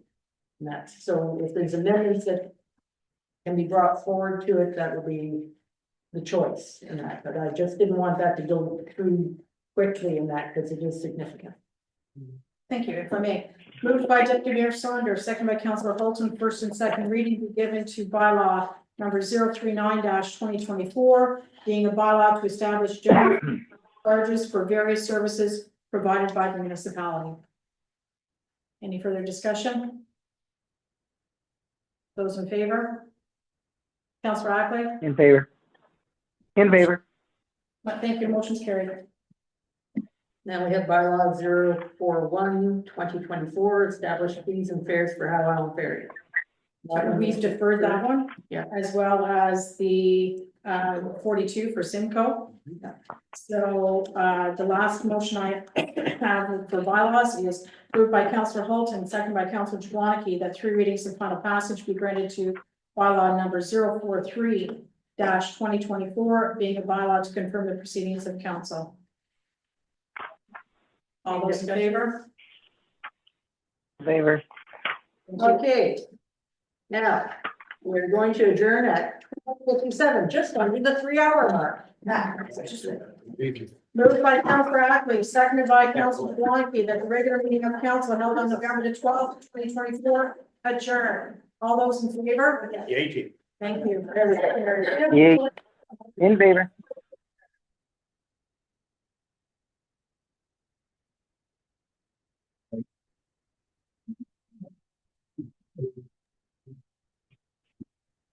And we're muted.